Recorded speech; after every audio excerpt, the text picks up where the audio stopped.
1 second, everyone. There we go. Good start, everyone. Back here in WOR. Who can stop the Flying Dutchman is one of many questions that we will be answering here this season in WOR. We're going to find out what is happening tonight at the Bahrain Grand Prix for round number 1 of season 16. My name is Dan Field. Once again, being joined by Nathan Richards this evening. Nathan, we've been starved of top tier league racing for so long. It feels like months at this point. Yeah. Are you excited today?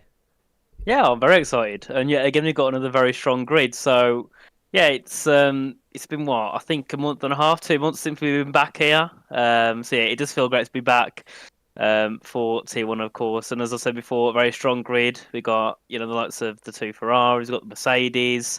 A few people not making it today, but that's something we see most of the time. So yeah, either way, it's a very strong grid. Also, with quite a few new reserves. Yeah, we'll have a look at the roster for this season. Up first, we have the Alfa Romeo team of Ikebana coming back for another season, and Joseph Loke. Then Alpha Tauri is Istvan Pukki and Tom Manley. Tom Manley, of course, Xbox Season 12 champion. Istvan Pukki, a proven race winner from last season. Then up next, I believe it will be Alpine, Luke Smith and Philip Prejnader. Philip, of course, a proven F1 Esports driver. Luke Smith as well, scoring multiple podiums here in PC Tier 1. Unfortunately, not racing this evening. See how they contend against the next team of Aston Martin. Duncan Hoffland has been putting in the grind in league racing recently. We'll be seeing him this evening. Fabrizio Donoso, unfortunately, not racing this evening. He's had a bit of a revival, though, in his esports hopes, and we do hope that once he comes back, he'll be strong. Ferrari then, Nicholas Longay and Barry Borman, not racing here last season, making his return to WOR. Nicholas Longay, of course, contending for the title last season, and these two could be favourites for the Constructors' Championship come the end of the season. Haas is Bench Jabo Conyi and Jack West. Of course, Jack West winning that thrilling Spanish Grand Prix. Really was an underdog story, I suppose, earlier on. Well, not earlier on this season. I'm going to have to get used to not saying that. But last season, in season 15. Then McLaren, unfortunately, neither of them here this evening. Tomek Parajic and Otis Lawrence. Otis Lawrence, of course, scoring multiple podiums, fighting for wins last season. Tomek as well, getting in the mix. We'll see what they can do here this season in season 16. Up next, then, it is, of course, the fan favourites. Jake Benham, the inaugural WOR PC Tier 1 champion all the way back in Season 11. Jan Ortmeier, the first two-time PC champion, winning it in Season 13 and, of course, in Season 15. The defending champion, will see how he can do this season. Then Red Bull is Shanaka Clay and Will Lewis. It's very Williams down here in the Red Bull camp. We'll have to get used to saying that. But Will Lewis is a name I'm very excited to see. Shanaka Clay, of course, is a normally in that Williams team, is a proven esports driver. Ishmael Fassi, though, and Alvaro Carreton lining up in the Williams together. The all-Spanish pairing. We'll see how they do this season. Nathan, it's a fantastic grid. We've got some fan favourites, and I really do hope that we're going to have a good one today. Yeah, indeed. When you see the likes of Barry, Nico, and Yano and Jake all together in their teams, you know it's going to be a great race, and I think everyone's always excited when you have those guys racing in this season. But yeah, I think for lots of the constructors, I think it's going to be very close. You got Barry, Nico. Yeah, again, they're always fun for podiums and wins. You got Yano and Jake always near the top, and if sometimes Jake doesn't have that most fortunate race, he can always help his team out, and he's done that quite a lot in the past. And then, obviously we haven't got Luke here today, but we know that in the past he's one of those that, on his day, he can get podiums wins. I think, was it Miami that he got, was it P2 or P1 when he was fighting with Yano?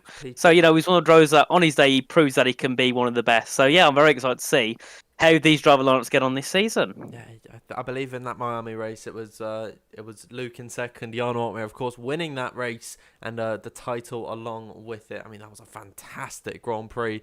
And I really do hope that we're going to have more races like that this season. Qualifying is underway, but before we head into that, we'll have a look at the grid for this evening. Red Bull is as they are, Will Lewis and Shanika Clay, Barry Burmand as well as Nicholas Longe in the Ferrari, Jan Ortman and Jake Benham in the Mercedes. No changes this time. Then Louis Welch racing in the Alpine alongside Philip Presneder. Louis Welch, of course, a fan favourite, known as the Pad Goat. He's the only driver on this grid racing on a controller. Two reserve drivers filling in for both Tomek and Otis tonight is Dylan Warren, once again another fan favourite, and then Chana Kinchi as well. Alfa Romeo is their normal lineup of Joseph Loke and Ika Boehner. Then Duncan Hoffland is in that Aston Martin alongside Daniel Shelson this evening. And then Jack West, Spencer Abercrombie in the Haas. Tamas Gal is replacing Tom Manley for this evening alongside his fellow countryman of Istvan Pukki. And then Alvaro Carreton and Ismail Fassi make up that all-Spanish lineup in the Williams. But I think, Nathan, enough of us. Let's head into the games. See cars on circuit. Jack West just exiting the pit lane now, but trying to see who's the furthest along on their out laps. I believe it is one of the Alpines of Philip Presneder. WOR is back. Yeah, and you know, once you get into the session, you realise it's real and it's actually happening. We're back here for Tier 1, and we've got a few people that aren't going to be participating in qualifying. Barry, Nico and Ispan, and also I believe we'll have Alvaro Carreton join a little bit later. He isn't home in time, so that's a great start to his Tier 1 campaign. But yeah, I'm very excited to see how it goes. Philip Presneder as well is a driver that, you know, he's one of those we see him a little bit, but then he kind of drops off the radar for a while, then he comes back and he drops off. So it's nice to see him back here again, hopefully season throughout the whole season, and see what he's able to do in his car, because he's, you know, a little bit like Luke. He can have a really unfortunate race, but then the next week, he could, you know, we can be fighting for podiums or fighting for top 5. So, you know, I'm excited to see what he can do. But the two drivers I'll be probably keeping my eye on throughout this whole season are Joseph and Jack. Obviously, last season, they took, I think it was 1-2 in Spain. And after that, along with their performances in Tier 2 and in other leagues, you know, they've really caught my eye on the radar. Obviously, Joseph, we know he races RL.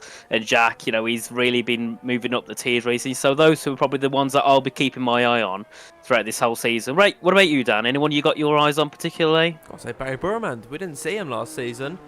In that Ferrari, it was Tomek Perranges alongside Nicholas Longe. I'm really excited to see how Barry can take to this season at 16. Only 11 races, so it's 4 races shorter than last season, which means, Nathan, we're likely going to see a closer title fight than ever before. So really excited to see how this season kicks off. Thank you to everyone as well joining in the live chat. We hope you're enjoying this evening, as confirmed by the WOR YouTube channel. Alvaro Carreton will join midway through. So for the time being, we've only got 19 drivers in the lobby, and if Alvaro doesn't make it in time for the end of Q1, Nathan, we're only really going to see one driver get eliminated in this session. Istvan Pukki, Barry Bowman and Nicholas Longe all have retired from the session already, so we know that those 3 are definitely going to be out of this session. Alvaro Carreton, we'll see if he's able to get into this session, but I'd say Q1 is going to be a relatively stress-free session. It will, but I think the issue is for the one driver that goes out, if that happens, they'll probably feel the worst out of everyone, because the last thing you want is to be the one driver out in Q1. So I think for everyone's sake, they're going to push as hard as they can to get through to Q2. I think you've got the likes of Jarno and Jake, Isma, Rika will probably easily get themselves through to Q2 and Q3, but maybe for maybe some of the reserve drivers who don't always feature here in Tier 1 and not always on this 3 qualifying format, they might struggle a bit more, and you know, they're more likely to be going out in Q1. So for their sakes, they're going to try and push as hard as they can to not be that only one and be the lone sole out in qualifying 1. But we've got a few drivers just setting lap times, obviously on the intermediate tyres. Dylan and Joseph 32.1s for each of them. But yeah, these inter laps don't really mean much, and it comes to something when I'm only about a second quicker on soft tyres than they're on inters. Well, normally it's around about the 10-minute mark is when we start to see the slick tyres come out, but it is Ismail Fassi actually out on circuit now on a set of the softs, so he's going very early in this session with a lap. We'll see what he can do off the exit of the final corner to begin his run in qualifying. Nathan, this is the first proper push laps of season 16. We'll see how Ismail Fassi can cope, of course.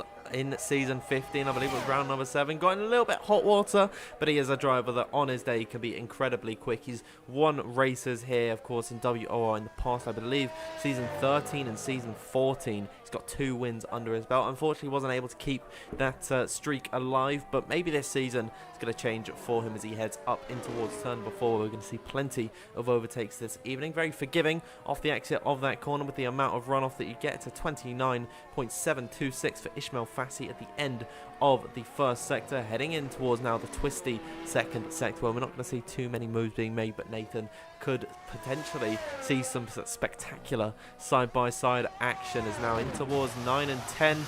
The meta on this F1 23 game to completely drift your way through that corner. Don't know why that is quicker. I think it's just best not to question it. But heading up towards now turn number 11. Doesn't seem like Ishmael's pushing at all on this lap. He's actually got 100% in the battery, so it's a bit of an interesting strategy, Nathan, to utilise the set of softs this early when you're not actually going on a push lap. Yeah, well, I noticed as well, down to turn 1, he didn't use his DRS, and he's gone completely wild. I think he's also trying to invalidate his lap as well, because he did it down to turn 11 as well. So, yeah, a bit of a practice lap, I think, here for Ishmael. He's obviously not going to finish it because he's invalidated it on purpose at the exit of turn 13, so he'll just pull back into bits. But to me, it seems a bit weird to waste a whole set of soft tyres unless he's doing that extra push lap to go now and complete this push lap. It goes down to turn 1, and yet again, on my screen at least, he's not using any DRS towards that first corner, so maybe he's not pushing again. No, it's DRS not open. He is using his battery heading in towards turn at number 1. Very interesting strategy from Ismail Fassi here. Getting a little bit of lag. I don't know if that's happening on your screen as well. Hopefully all the connectivity issues that we've seen in the past have been resolved for this evening. But very interesting call for Ismail Fassi to go out on a set of the soft compound of tyre this early. And, not actually push on that lap. It's 10.5 minutes left in this session. About 30 seconds now until we see some slick runners come out for their proper push laps. Apparently, saw someone say in the live chat that Jan Ortman is having issues with his PC. Fingers crossed that that isn't the case, but we'll see whether or not he is able to compete in qualifying. And I wonder if the likes of Isran Pookie or Barry Burman, they're 5th and 8th at the minute. I wonder if they're actually going to retire from qualifying but still be able to make it into Q2. I'm not too sure what happens at this point, at that point, but we'll have to wait and see. As I can see some activity down in the pit lane. It's one of the Hasses of bench driver Konyi, the first driver out on a set of the softs that isn't named Ismail Fassi. Yeah, and again, Ismail has invalidated on his lap time, so he'll be heading back in towards the pit lane, and then we've got bench driver Konyi out at turn 1. Obviously, he was reserved for many races last season, and he's a driver that, yet again, he's worked his way through the ranks, has put a lot of hard work in, Ben says, of course.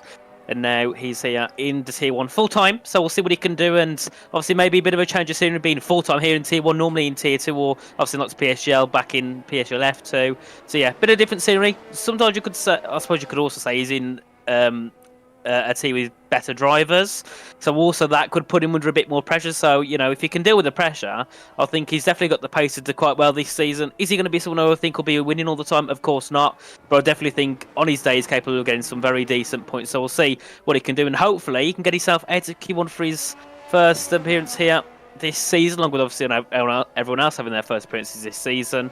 So yeah, I'm very excited to see how it goes, and Louis Welch still hasn't changed out to his set of soft tyres yet, so let's hope he doesn't forget to do it, and let's hope there's not a glitch, because that would not be a very good start at all if he ends up going out on the intermediate tyres.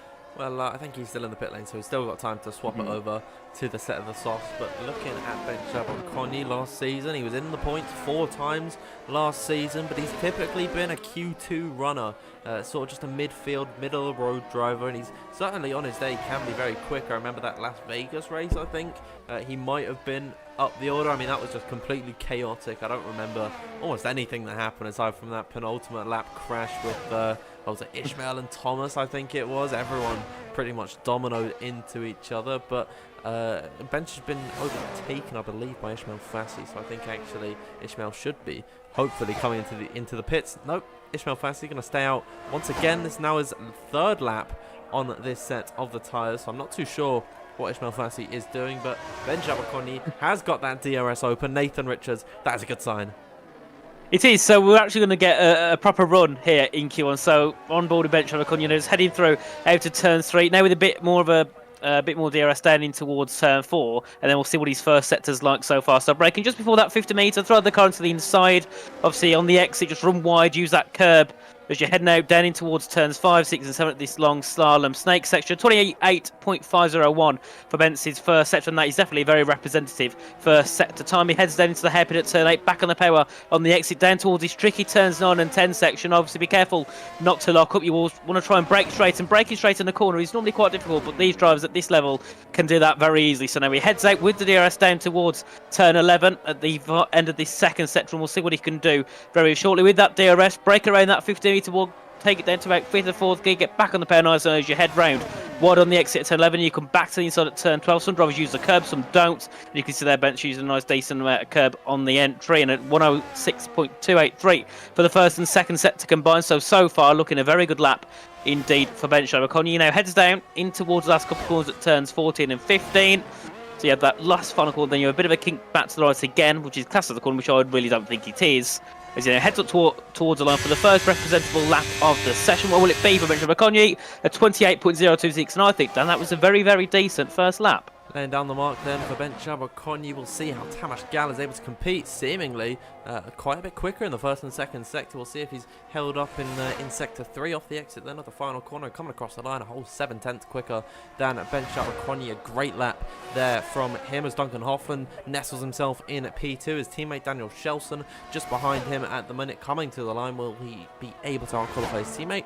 He's only 300s off the back. Let's have a look at one of the McLaren drivers of Chanakinchi coming off the exit at the final corner. Shanika Clay is able to get close to the back of Tamas Gal. Here comes Chan. It's only P5 for the time being. What about his teammate Dylan Warren at the minute? Jack West has found himself in at 6th. Dylan unfortunately invalid on that lap. Ikabena is off the exit at the final corner, coming up towards the line. It's P8 for him. His teammate Joseph Loke is up next towards the line. Open up that DRS and come up towards the line. What's it going to be for him? A former podium sitter last season. See how he's able to compete in season 16. The two Mercedes then up next towards the line. One of the Alpines just crossed it. It's now Jake Benham to the line. Nestles himself in at P7 just behind Joseph Loke. We've got Triple J, Jaron Jackson Jr., 6th, 7th and 8th. As here comes now the season 15, the defending champion Jan Ortmir off the exit of the final corner. What is it going to be for him? Will he be able to close that gap to Tamas Gal? Jan Ortmir finds himself just behind his teammate at the minute.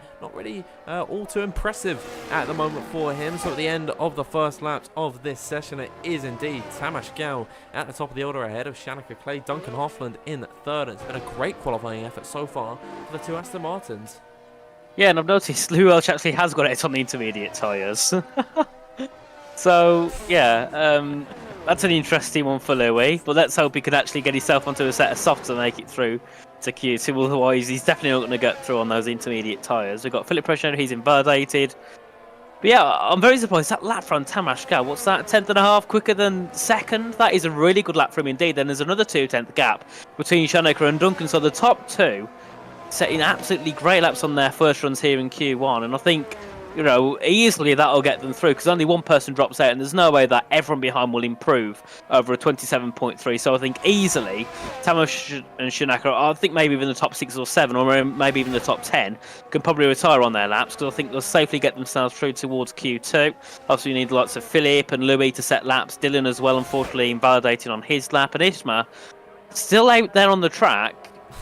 And yeah, I'm still kind of baffled to what he's doing because he's up on his time, but he's still 2 seconds off what the top guys are setting. So he's still doing some, you know, what is it, track acclimatization? Is it in the career mode? That's what it seems like he's doing. So yeah, very confusing tactic from Ishmael. And if anyone knows in the chat what he's actually doing, that would be very nice to know because I'm still very confused. And for the first time, I think, then he's actually headed back into the pits. Into the pit lane for Ishmael Fassi. I wonder if Louis Welch is thinking he could be a bit sneaky and save a set of tyres by doing a quicker time than Ishmael Fassi, and then all the drivers will actually be eliminated in behind. All these guys at the top, they know that they're safe because there is at least 5 cars behind them. You know, Alvaro Caraton isn't there, so gonna have a very dull end, I'd say, to Q1. But Louis Welch on this lap, if he's able to go quicker than Ishmael Fassi, then great for him. That means Louis Welch will be able to see the next session. But at the minute, I think Ishmael Fassi, Isfan Pookie, Barry Burman,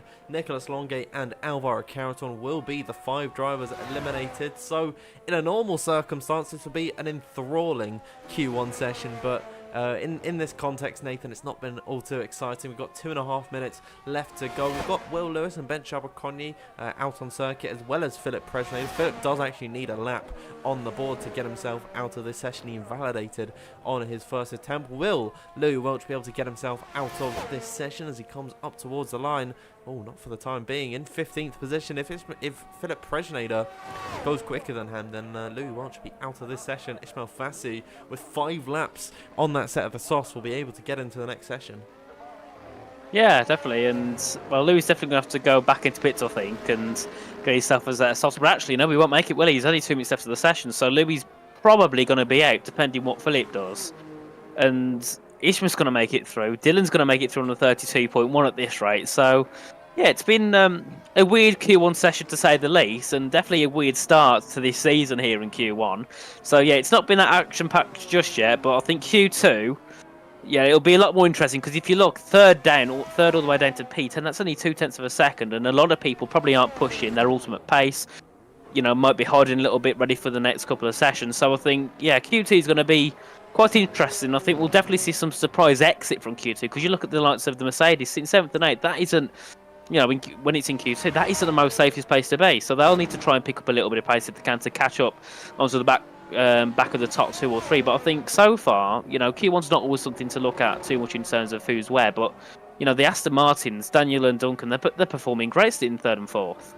Absolutely. I mean, Duncan Hoffman, Daniel Chelson, a great start to qualifying here as Will Lewis comes back into pit lane, as does Ben Abercrombie. Philip Presnay, though, is going to take to the line and try to do a lap. Here is teammate Louis Welch coming into the pit lane. I think Louis might be eliminated from this session. Dylan Warren is also, no, he's not on a set of the inters. There we go, brought that up. He's on a set of the softs. We'll see what he is able to do. Louis ends up retiring from this session, so Philip just needs a time on the board that is quicker than a 32.899 to get himself out of this qualifying session. Ismail Fassi is going to be almost complete, I think actually completely safe in qualifying here this evening, because Alvaro Carreton, of course, not in the session, so only the bottom 4 get eliminated. That would be, at the minute, Nicholas Longe, Philip Presnay, Barry Brumman, and Isfan Pookie. Louis Welch would just be surviving by the skin of his teeth, but I think if Philip invalidates on this lap, that'd be a little bit embarrassing. So keeping my fingers crossed for him that he's able to get this lap across the board, as now he rises up towards this upper section. In the end of the second section, the clock has struck 0 as he slides his way off the exit of turn number 11 in through the fast right camber. Normally those curves spin you out no matter what. He's purple in sector 2 of 6.238. Not setting those final sheet slides, could be around about that top 10 area, a 27.7 or 0.8. Now in through the final braking zone. Turn number 14 and off the exit, class the corner. Turn number 15. Philip Presnay coming up towards the line. What is it going to be for him? He'll get himself into the next session, but only just about as he slides his way across the line. He'll survive into Q2 with a time good enough for P13, but no one, Nathan, was able to contest Tamas Gao in this qualifying session. A great run from him, almost 2 tenths clear of anyone else at this point. We'll see if he's able to carry that form into the next session.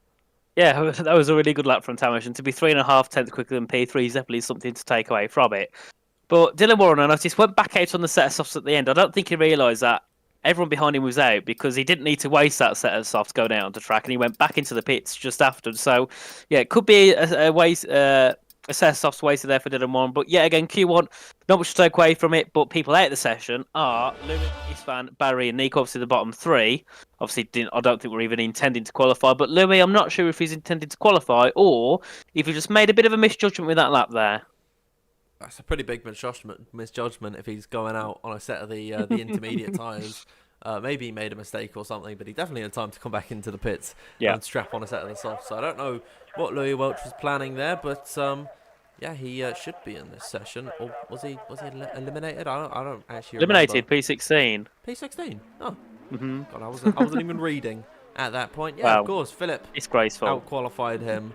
Yeah, so Philip got himself into the next session. Weird call then for Louis Welch there, but see what he's able to do come race time. And now we've got 15 drivers. We should finally see a proper qualifying session on our hands. I'll bring up the track map for you all and the detail. Well, we don't actually need the details. We know that they're going to be on the softs. But first driver out on circuit, it is Daniel Shelson, I believe. He raced here in season 14. Didn't actually make a start, I believe. In oh dear, sorry, sorry everyone, I forgot. Go back to the forgot to go back to the game scene. There you can see Daniel Shelson on your screen. He was very impressive when he raced here in season 14. Didn't see him at all in season 15. We'll see what happens for Daniel this evening. I know he's very talented in the wet weather conditions. Very unlikely here in Bahrain, but we'll see what happens as him and Duncan Hoffman, the two Ds in the Aston Martin, seemingly acting like a well-oiled machine this evening. Yeah, Daniel's definitely an upcoming talent. He was in Tier 2, I think, with season 14 he was champion. Season 15 last season he was P2 in the Tier 2 championship, despite missing a couple of races and also having some issues with the pedals. So, he's definitely a driver that is worthy of having a seat in Team 1, obviously his reserve. And I think, with the likes of all the esports stuff coming up, people, some drivers will be dropping out of races. So Daniel, I think, will get a chance to race a decent amount this season, and he can definitely show his pace to some of the esports teams that will definitely be having a look at him indeed. And I think now the first one on track will be Jarno Opmeer. Yes, it will. He's just ahead of Joseph Flo, who's now going to overtake him, so it'll be Joseph Flo that is now going to be first to set a lap time in this session. I believe, Dan, because of the anticlimactic Q1, everyone should be on a set of brand new tyres, because they didn't need to waste 2 or 3 sets in Q1, did they? Maybe. We'll have to wait and see. I mean, there's no real rush to get a lap on the board. You've got 15 minutes in Q2 and plenty of tyres to set your lap on, so maybe they could be on a fresh set, or maybe they're just sticking to the status quo.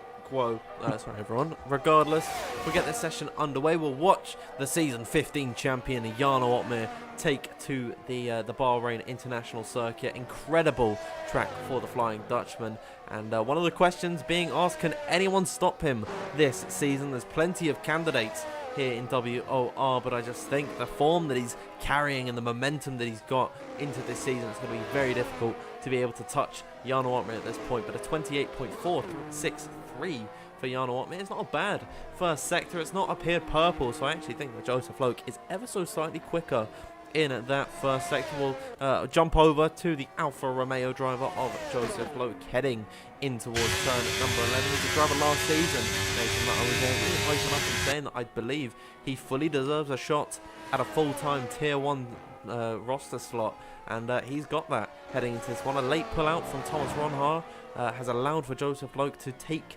to WOR Tier 1. It's a 106.073 through that second sector, so I don't believe this is a proper push lap at the minute. It's about 2/10 off of what Tamas Gal did at the beginning of Q1, so I think this might be a scrub set strapped onto that Alfa Romeo as he slides his way off the exit of turn number 15. Will invalidate that lap time, lose a heap of time as well. 27.841 for him. We'll see what Jarno Opmeer can do coming up towards the line. It's a 27.844, so yeah, not pushing at this point in the session, but Nathan, we've still got 11 minutes to go.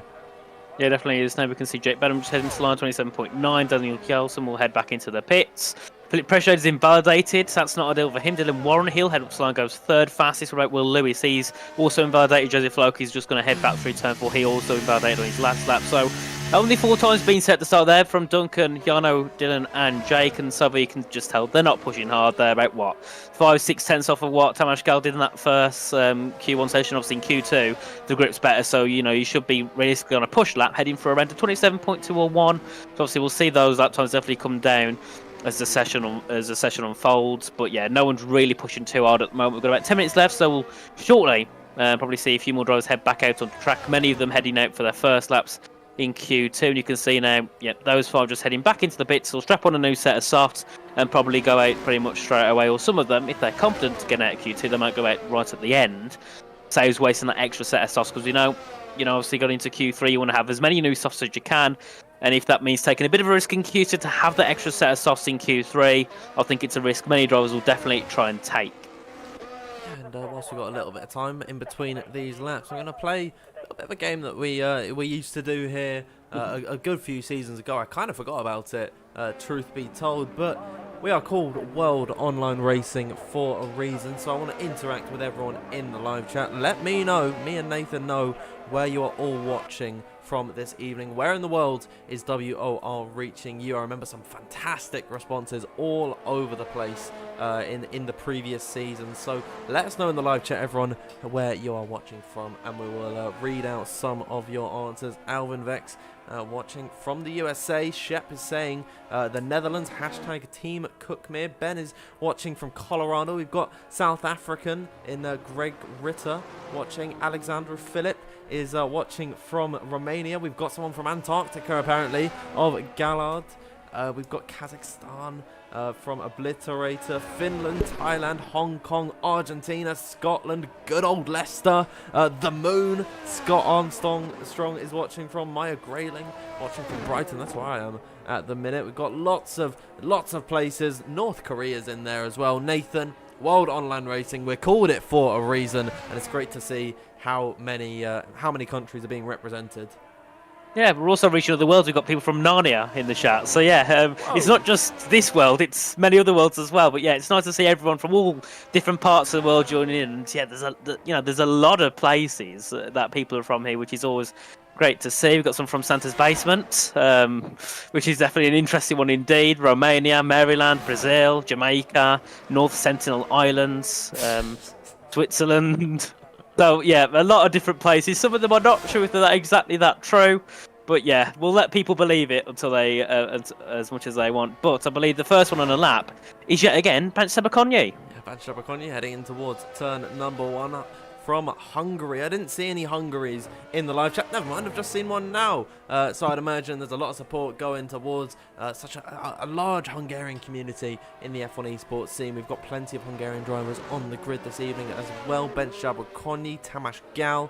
I believe there is one more, but my mind is blanking already at this point. I'll make sure to remember in the next session. It's Van Pookie, that was it. It's Van Pookie also racing on this grid, eliminated in Q1. That's why I couldn't see him on my timing screen on the right. But Bench-Sebakonyi, decent effort in Q1, managed to get himself into Q2, slides his way through turn number 10. He's got McLaren just in front of him, a few cars ahead, but shouldn't cause any issues with traffic. Climbing up the hill and towards turn number 11, a very fast left-hander where you've immediately got to get back on the power, take it in 5th gear, and then ride up the hill in towards turn number 12. Once again, completely flat in these modern day Formula 1 cars. He's purple in that first and second sector. 106.130, not really though. Setting the timing screen to light, so we'll see if Bench-Sebakonyi is able to find an improvement in the final sector and possibly challenge the likes of Duncan Hoffman, Jan Uppbeat and Dylan Warren at the minute. The drivers with laps on the board as he flies out the final corner. Here comes Bench-Sebakonyi up towards the line now, and it's going to be 1:27.749. I'm not too sure if that's going to be good enough to get himself into the next session. We'll see who's up next towards the line. We'll watch Tamás Gal, who's on a fantastic effort at the minute. Wow, great time from Ikkebana with a 1:27.492. Tamás Gal comes close, but not close enough.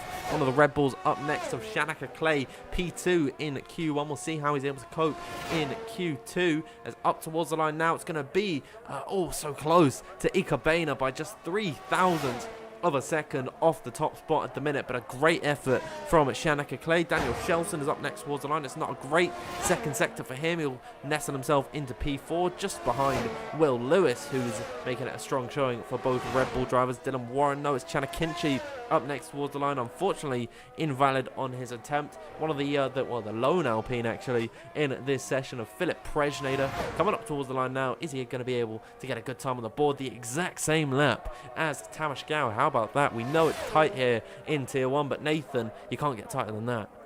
No, you definitely can't. It's very close. Remember, there's been many times, especially in this game, where the times are so close. You look at F1 22, you'd have pole separated by maybe a tenth. But on this game, on numerous occasions over many different leagues, not just here, we've seen people separated on pole by, 10 thousandths of a second, 5 thousandths of a second. In a couple of cases, people being separated by literally nothing. So, I think in Q2, especially going into Q3, we're going to have some very close lap times, and also so many people, at the start of the session, maybe setting the time for pole, that at the end will drop all the way down to the back of the field. But Dylan Warren there goes quickest with a 27.481. Jake Benham currently in the drop zone, so we'll see if he can get an improvement on his lap. He's just heading out the final corner to head up towards that line. Can he get himself out of the drop zone into Q2? He surely should be able to, and he only goes P10. So that, for both Mercedes, even, isn't safe. A 6.35 for Yano, a 6.59 for Jake. That puts them P9 and 10 with Jack and Chan. Not saying lap times.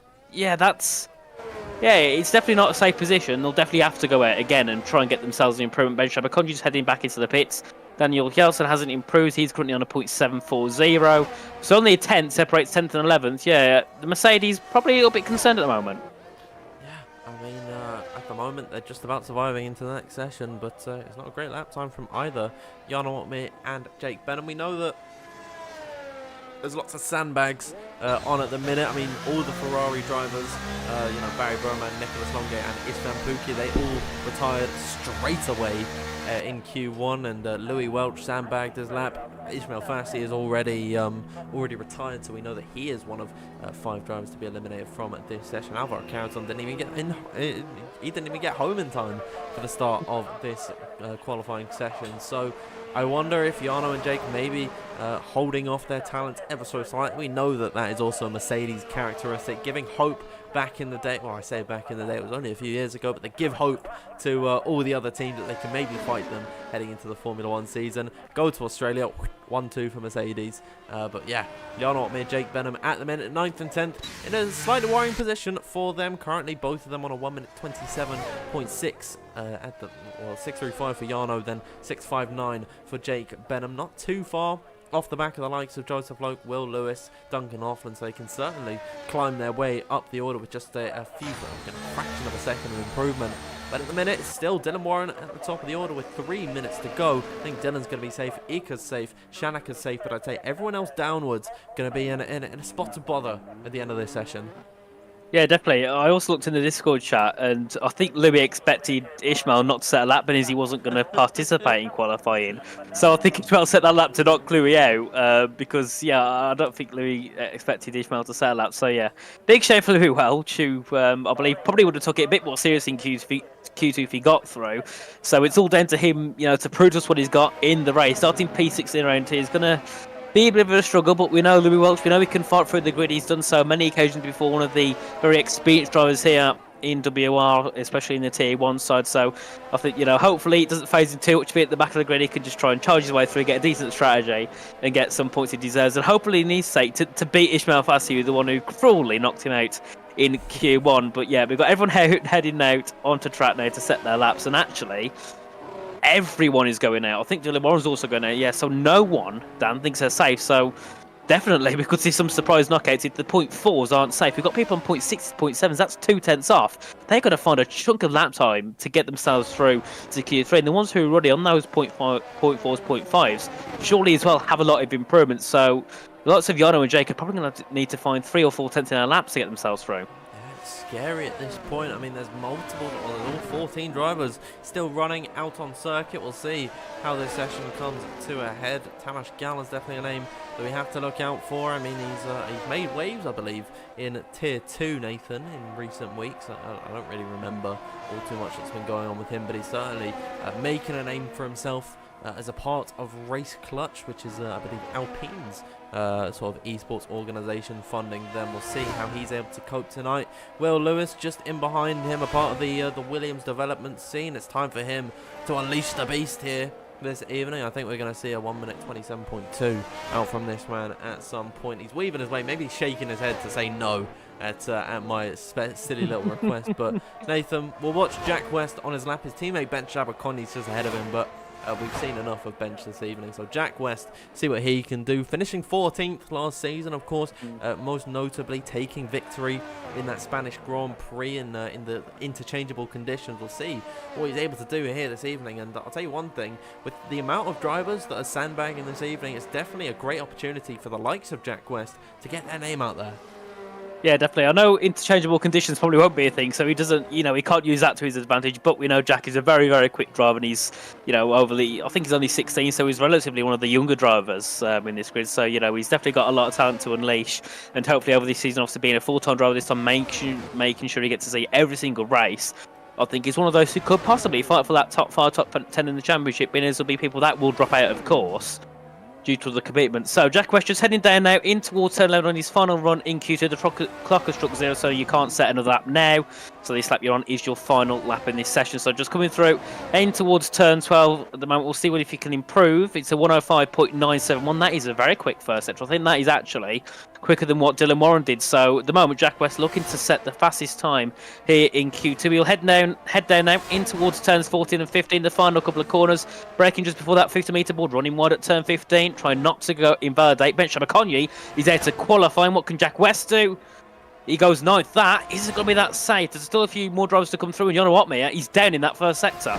You know what, down on his lap. Tamas Gal's come across the line to go quickest of them all. Here is Shanaka Clay up towards the line. He's also invalidated on his attempt. A great lap from Philip Presnader there to get himself safe into the next session. Chanakinchi's come through the final corner. He's got an Aston Martin of Daniel Shelson just ahead of him. A great attempt from Daniel to get himself up into third as Chanakinchi eliminates Jack West from this session. Here comes Jan Ortmeier then through the final couple of corners. Joseph Loke, a great lap from him, but not close enough to trump ahead of Tamas Gal. Here's Jan Ortmeier. Can he get himself out of this session? Indeed he can. He'll safely be into Q3. Here comes now Jake Benham to the line. Goes ahead of his teammate and eliminates Duncan Hoffland from this session. That is every lap on the board. We've seen some big names get eliminated there. I was disappointed to see that my prediction for a 27.2 of Will Lewis wasn't able to get his lap. But Nathan the dog is barking there. He's going to be unleashed very soon. But Tamas Gal once again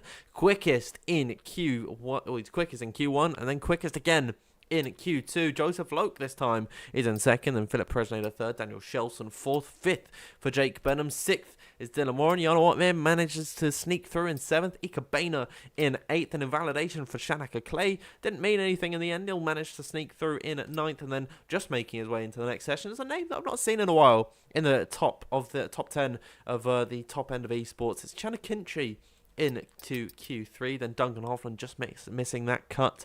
Will Lewis in 12th, 13th for Jack West. It's a double Haas elimination as Ben Shabakoni's in 14th, and then no lap for Ishmael Fassi. That brings us to the end of Q2. Once again, Tamas Gal, quickest in Q1, quickest in Q2. Nathan, all signs are pointing towards that man being on pole.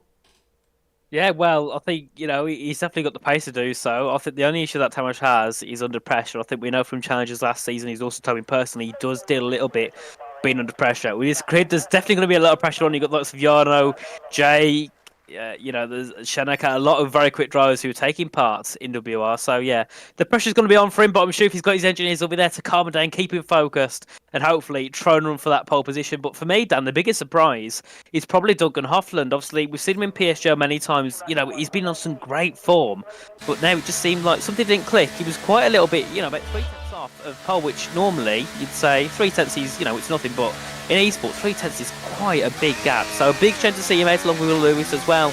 Jack West, Ben Shabakoni making their third appearance his full time in WOR Tier 1. But obviously, it's only round 1. There's 11 rounds left to go. So, yeah, they've got, there's more time for them to get themselves into Q3 for fight for pole. But today, for them, is not the day. And now, Philip Presnader is going to be the first one out on track to set a lap time here in the Alpine. Like I said before, he's a driver who we've seen, he performs well. Some days he performs bad. But today, I think it's probably one of his best performances. Sitting in the top 10 is a very decent position for him indeed. Yeah, Philip Presnader is another driver that I sort of like to group in that Q2 lot, where he's just sort of middle of the road on his day, can get himself into Q3 and be a contender potentially in the races, and maybe today could be one of them. We'll see what he can do as he heads in towards into his outlap. He's also got Joseph Loke for company on circuit, a driver I've been very impressed with in recent weeks. Of course, Nathan, you and I commentated on him in PSGL F2 for the entirety of last season. Whenever he turn up and just completely dominate, he's still come back this season. We'll see what he's able to do in WOR, and of course, I believe it was both of us in the commentary box as well when he took that podium in Spain after holding off the two-time F1 Esports champion and the WOR championship leader at the time, Jarno Opmeer. So I think there's a bright future, if not in Formula 4, or no, he's actually racing in GB4, I believe, this season. If not in GB4, Joseph Loke certainly has a future in esports. So we'll see what these two can do out on circuit. There's more cars coming out on track, Ika Boehner and Tamas Gal, but we'll see what Philip Presnader can do as he is now coming through that back stretch, heading in towards turn number 14 to begin his lap. Yeah, Philip Presnader just heading through into the final corner to begin his first lap of Q3. Obviously, we'll see if those are on used tyres. Some might be on used, some will be on new, of course. So obviously, once we get these laps in, we'll kind of figure out, depends on people's times, where, what tyres are on. So Philip Prejner just heading down now into that first corner. And from the tyres, what they look like, they do look a little bit scud, but sometimes it's hard to tell. So, we'll keep it as an unknown for now until he finishes his lap. But he's coming through out to turn 3 with that DRS now down towards that fourth corner. And hopefully, these couple of cars ahead move out the way, one of the Aston Martins and also one of the Alfa Romeos into turn 4 now, down to fourth gear, get back on the power on the exit as you ride through in towards that kink at turn 5 before you get the bit of an essy section down turn 6 and 7. Purple in that first sector there for Philip Prejner as he heads down into the hairpin at turn 8. Very nice so far into third gear, back on the power as he heads up the hill at turns 9 and 10. Yet again, a very difficult braking zone. Braking straight to the corner doesn't always work, but for Philip Prejner so far, it has worked. So very good as he exits turn 10, riding that curb aggressively. With that DRS now down in towards turn 11, we'll see what his second sector time will be very shortly. You want to break around that 50-metre board in towards turn 11, then tuck it to the inside, run wide on the exit to get yourself on the power nice and early. As you head round now up this right-hander at turn 12, up the hill, use that curb for rotation, the entry, then you can ride it on the exit at 106.146 there for Philip Prejner. I think that's looking around to 27.3 or 4, but he's let off, or at least he looks like he did a moment, because he had a bit of a slide heading out at turn 13, but I believe he just wanted to get that slipstream there from that Alpha Tauri. As he heads into the final corner, we'll see what the first lap time of this Q3 session will be, and it will be from Philip Prejner up to line with that bit of a DRS as he heads up towards the line. What will it be? A 27.837, I think, definitely, Dan. He probably lost a 10 to 2 with that big slide heading out at turn 13. He still wasn't setting the timing screens alight. I think in that Sector 1 and Sector 2, so see what he's able to do later on in the session. Joseph Loke, though, is on a decent lap of 5.7 in that first and second sector, so it could be around about that 27.3 that we saw from Tamas Gao. I'm within that range of just half a tenth. I'll take that one, Joseph Loke comes to line at 1 minute 27.355 from him. A very decent banker here in Q3. We'll see who else is on a lap. I believe Tamas Gao pretty far up the circuit at 28.2 in that first sector. I don't believe that is an incredibly quick time from him. He's still using back through, so he's pushing on this attempt. Maybe he can find some time at the end of Sector 2 as he drifts his way like everyone else does through turn number 10 and then rides the curb aggressively off the exit. Seems to be quicker on this game. It looks so aesthetically displeasing to see them drift through the corner and gain time through there. It just doesn't sit right with me. But Tamas Gao in through the end of that second sector, 1 minute 5.721 from him. Purple in Sector 2, so an incredibly fast run so far from Tamas Gao, the man who's topped both Q1 and Q2 thus far in qualifying. Is it going to be 3 for 3? We'll have to wait and see. With 6.5 minutes left to go in this session, Tamas Gao will open up the DRS and head towards the line. Will he trump Joseph Loke? Indeed he will. 1 minute 27.2, the quickest time we've seen all day today, and it is set once again by Tamas Gao. Yeah, Tamas just on some amazing form. A 0.2 at the start of Q3. He's a very good lap. Igbaena's also heading up to line. We'll see what he can do. 27.4. But yeah, Tamas Gao has been absolutely unrivaled, I think, so far this evening. And now it's into Q3. This is where it matters most. Shanaka Clay there get within 60 thousandths of him in P2 with the 27.277. Chana Kinchi also heading up to line. Ahead of him is Daniel Jensen. He heads up into P4. Chana Kinchi, where does he go? He goes into P6. And we've got the two Mercedes and Dylan Warren as well. Dylan Warren just heading up to line now. We'll see what he can do in this session. He popped himself into that top 5 with a 0.434. Are the Mercedes on laps? I think they are. We're just going to go on board with Jarno Opmeer, the two-time champion here in WR, just heading through in towards turn 12. And I'm not sure if he's pushing. No, he's not. He's not pushing at all through there. And let's see, Jake Benham pushing. He's coming through. I think he might be pushing a little bit more, but I'm not sure they're pushing that much. They're both pushing. Jarno Opmeer's done a 1 minute 5.818. In that first and second sector, so Jarno is going for a lap, and he's actually purple in Sector 2. If he's able to find time in this final sector, we'll see what he can do. Is now off the exit, the final corner, I believe. Both Mercedes are going for laps here. 27.331 for Jarno Opmeer there, just the 200ths clear of Joseph Loke. Disappointing lap, I'd say, for Jake Benham. Well, able to manage himself a P9 for the time being, but this is the quickest man so far in this session. Tamas Gao, once again, fastest in Q1, fastest in Q2. Q2. Now he's seemingly the fastest in Q3 at the beginning of this session. Now we have a little bit of downtime in between now and the final lap, so I think it's a good time once again to interact with everyone watching in the live chat. We've got 1,100 viewers watching at the minute. Let us know, everyone, who you are supporting this evening and who do you think is going to be taking pole position. Nathan, at the minute, the quickest time is a 1 minute 27.217. What do you think pole is going to be and who's going to take it? Well, I think we'll dip down into the low one. So I'll say 127.111.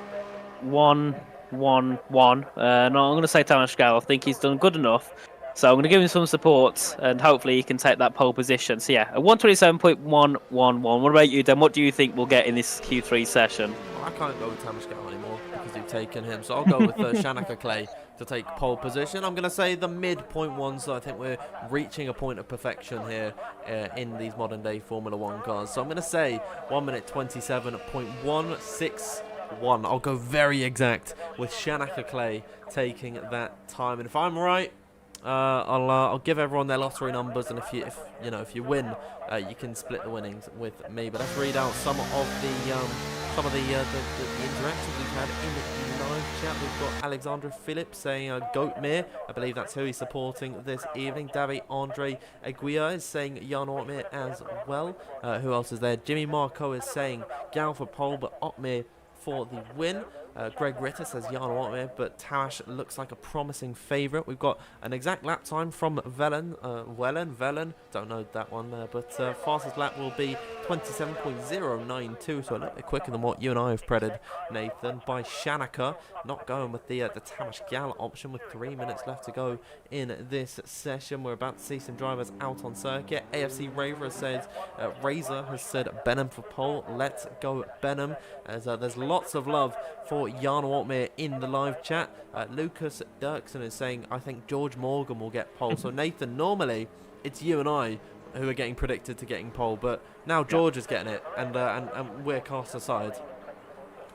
Yeah, well, I find it quite funny that me and Dan aren't even being chosen for pole, because I think, it may be in like the 15th tier of this league I'll be getting pole, which I still think either way he's still pole position, but tier 1, definitely not, nowhere near, probably about 4 seconds off.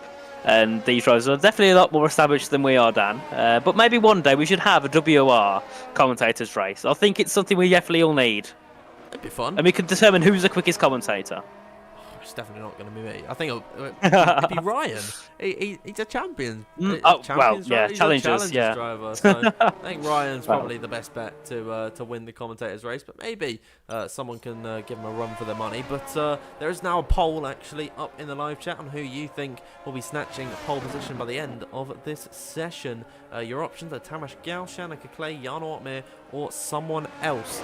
Let us know in the live chat who you believe is going to be taking that. We've got 1.5 minutes left to go in this session. The first man out on circuit is Shanaka Clay, actually, driver that many are predicting to take pole position at the end of this session. We'll see what he can do. He's my personal pick for pole, because Nathan unfortunately stole my Tamas Gal prediction, but I think that might be one of the freest ones so far this evening. But you know what? It'd be a nice upset to have Shanaka on pole, who's definitely had a bit of a down year in season 15. Maybe can revitalise some of that speed that he had in previous seasons. No longer teammates as well with Alvaro Carreton here in WOR. Those two always working incredibly well together when they're at the front of the order.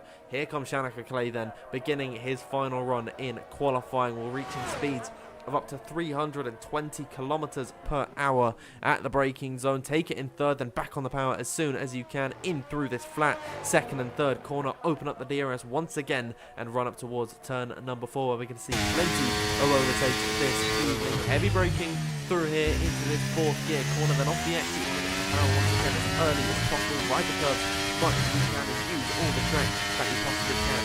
Play at the minute, up by just 0.04 of a second in that first sector. The hairpin corner now of turn number 8, which catches a lot of drivers out, but not as much as what happens heading down in towards turns number 9 and 10, where the drivers through this corner, then ride the curve as much as they can off the exit. Have to place on a different line in through there. We'll see if that bears fruit for him at the end of this session, as the clock is about to strike 0. No new laps can be started at this point, so we are at the climax of qualifying here now, uphill in towards turn number 12. Shanika Clay on this lap up by just 1,000th of a second, and this will not be enough to challenge Tamas Gal. One of the Alfa Romeos has backed off on their lap, and so it is actually going to be Tamas Gal up next to come across the line, as here comes Shanika Clay off the exit of the final corner as he found time in Sector 3, opening up the DRS once again and coming up towards the line. He finds an improvement, but not enough to trump Tamas Gal, who is up by almost 2.5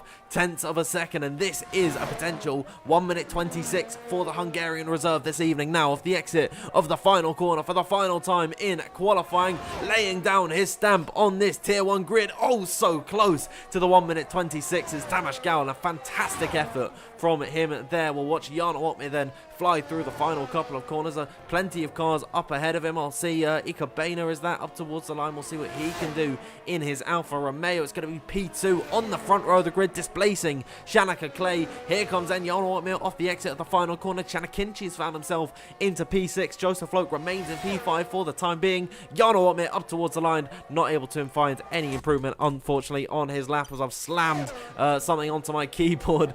Jake Benham's gone up into P3, and Dylan Warren finds himself onto that second row, actually, alongside Jake there. But once again, Tamas Gal quickest in Q1, quickest in Q2, and quickest in Q3. He's got the perfect sweep of qualifying. Now he's just got to take the race. Yeah, well, I definitely didn't expect that to be the pole time. A 27.006 is what Tamas Gal set, and he's over a 10th clear of Ikabena, who's in P2, set a 27.138. But then in third, we've got Jake Benham, and then Dylan Warren in the top 4. We've got Shanika Clay there, not getting the best improvements. He's all the way there now into P5. Then Jono Otmea, and he said 6-time, 2-time champion, is in P6. Then we have Joseph Floke, Jenna Kinchi, Daniel Janssen, and Philip Preschneider be in the top 10. So normally we'd say it's very close, but to be fair, a 10th between first and second, Dan, isn't that close. No, Tamas Gal, great effort from him there. A 1 minute 27.006, the only man to even get close to the 1 minute 27s. A great lap time from Tamas Gal there. And Nathan, I believe we're not actually going to be having any lobby. I didn't see. We do for Alvaro.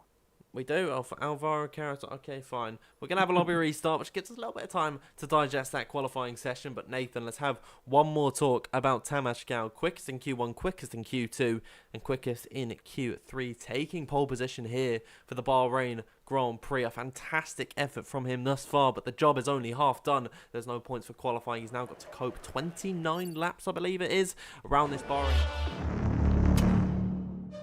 To the wrong scene. Apologies there. I'm a bit rusty here in WOR. I've just brought us back over to the trailer for whatever reason. But yeah, I'm a bit rusty. You got to bear with me here. Well, Dan, rusty for WOR, but I could say, well, you was at PSGL a few days ago. So the question is, do we let you off with that? Of course we do. Yeah, it was a great quality. Huh? There we go. I've done it again. Wait, you clicked on the wrong one again? We're back on now, but I've done it again. I've done it twice. Also, Dan. Yeah, hello. Sorry to cut the professionality, but there's people talking about you being a little bit low on volume in the chat. A little bit like me or Nathan.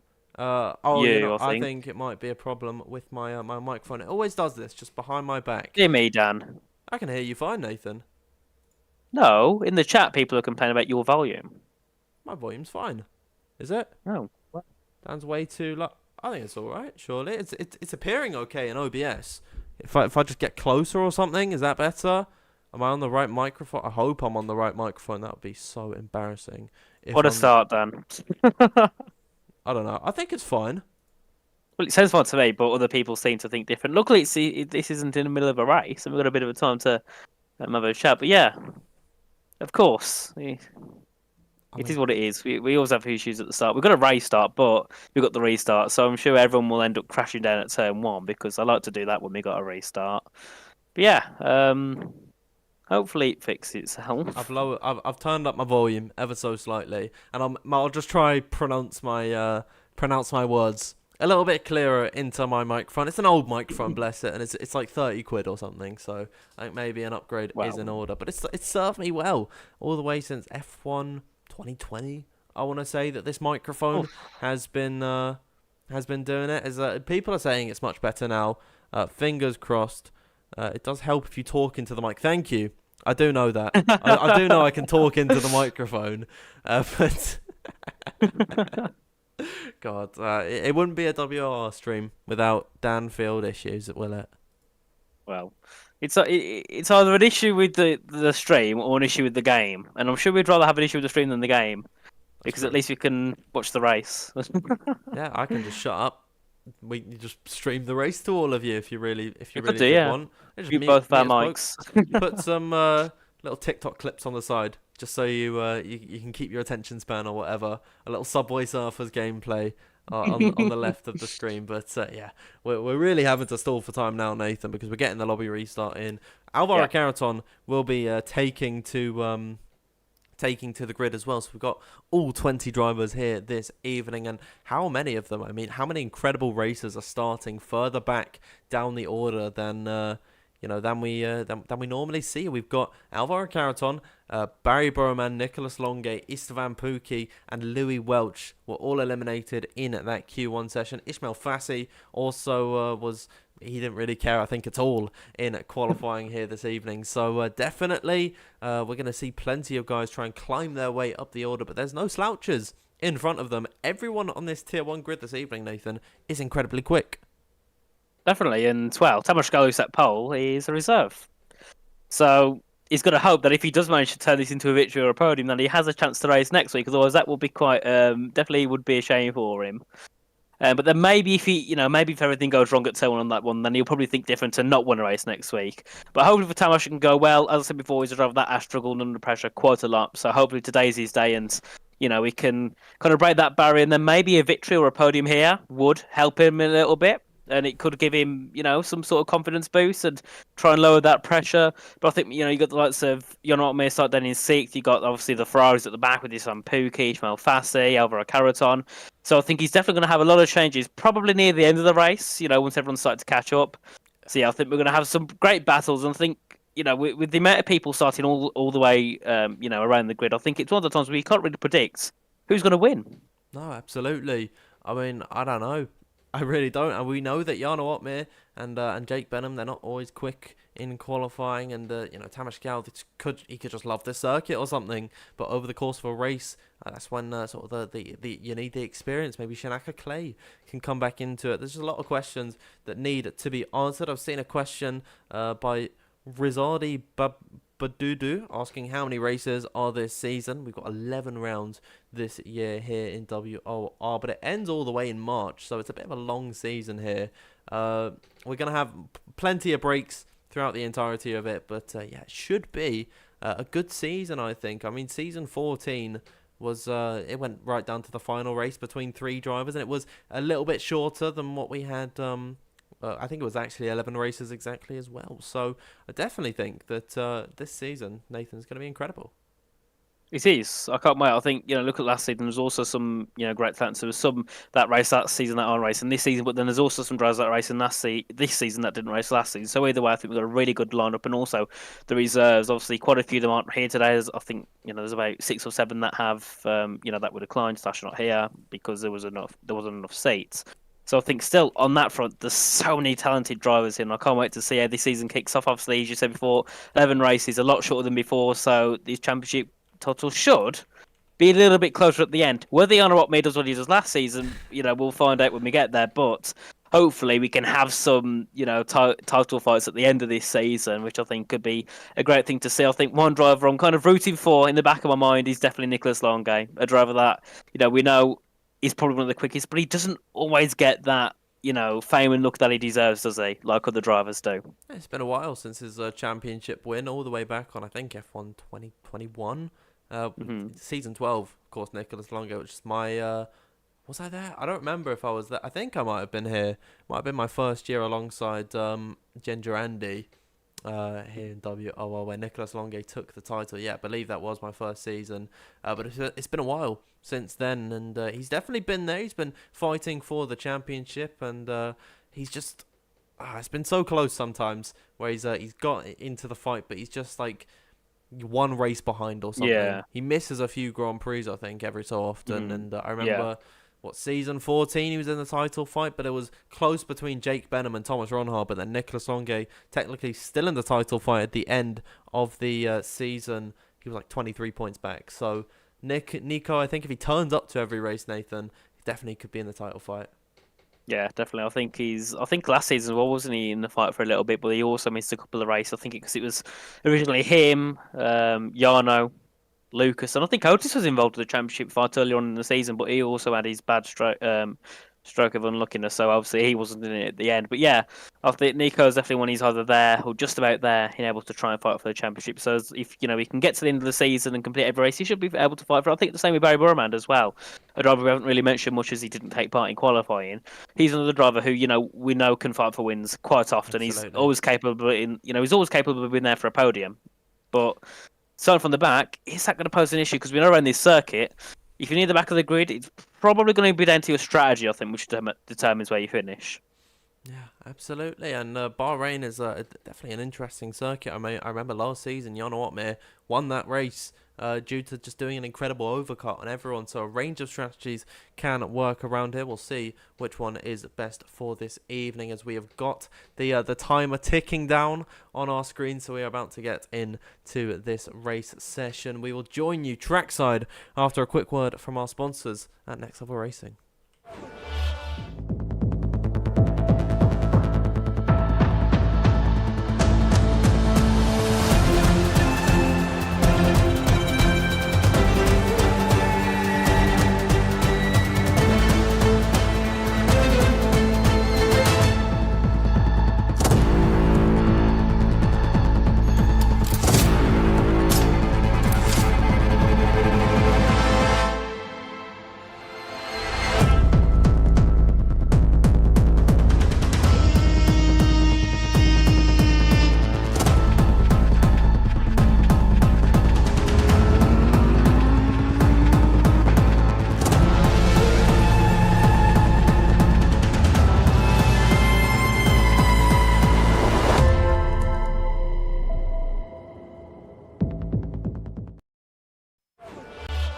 Welcome back, trackside everyone, here in Bahrain, getting ready for the beginning of this 29-lap race. We're going to see all 20 drivers on this grid get onto a fresh set of whatever tyres that they want and take to this grid. It'll be a very exciting race ahead of us. Nathan, Tamas Gal on pole position, a name that I don't think many of us would have had on our bingo card, taking pole position very early on, but we will see what happens this evening. So now we've got to wait for the beginning here.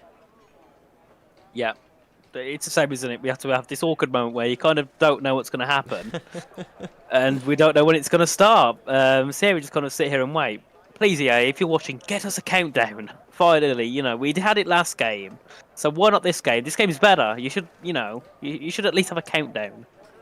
Yeah, I think the countdown is definitely. It was on the last game, so I don't know why it's not here anymore. But Nathan, before we get into this one, top 3 predictions. Tamas Gal, Jarno Opmeer, Nicolas Longue. Okay, Tamas Gal, Jarno Opmeer, Nicolas Going bold.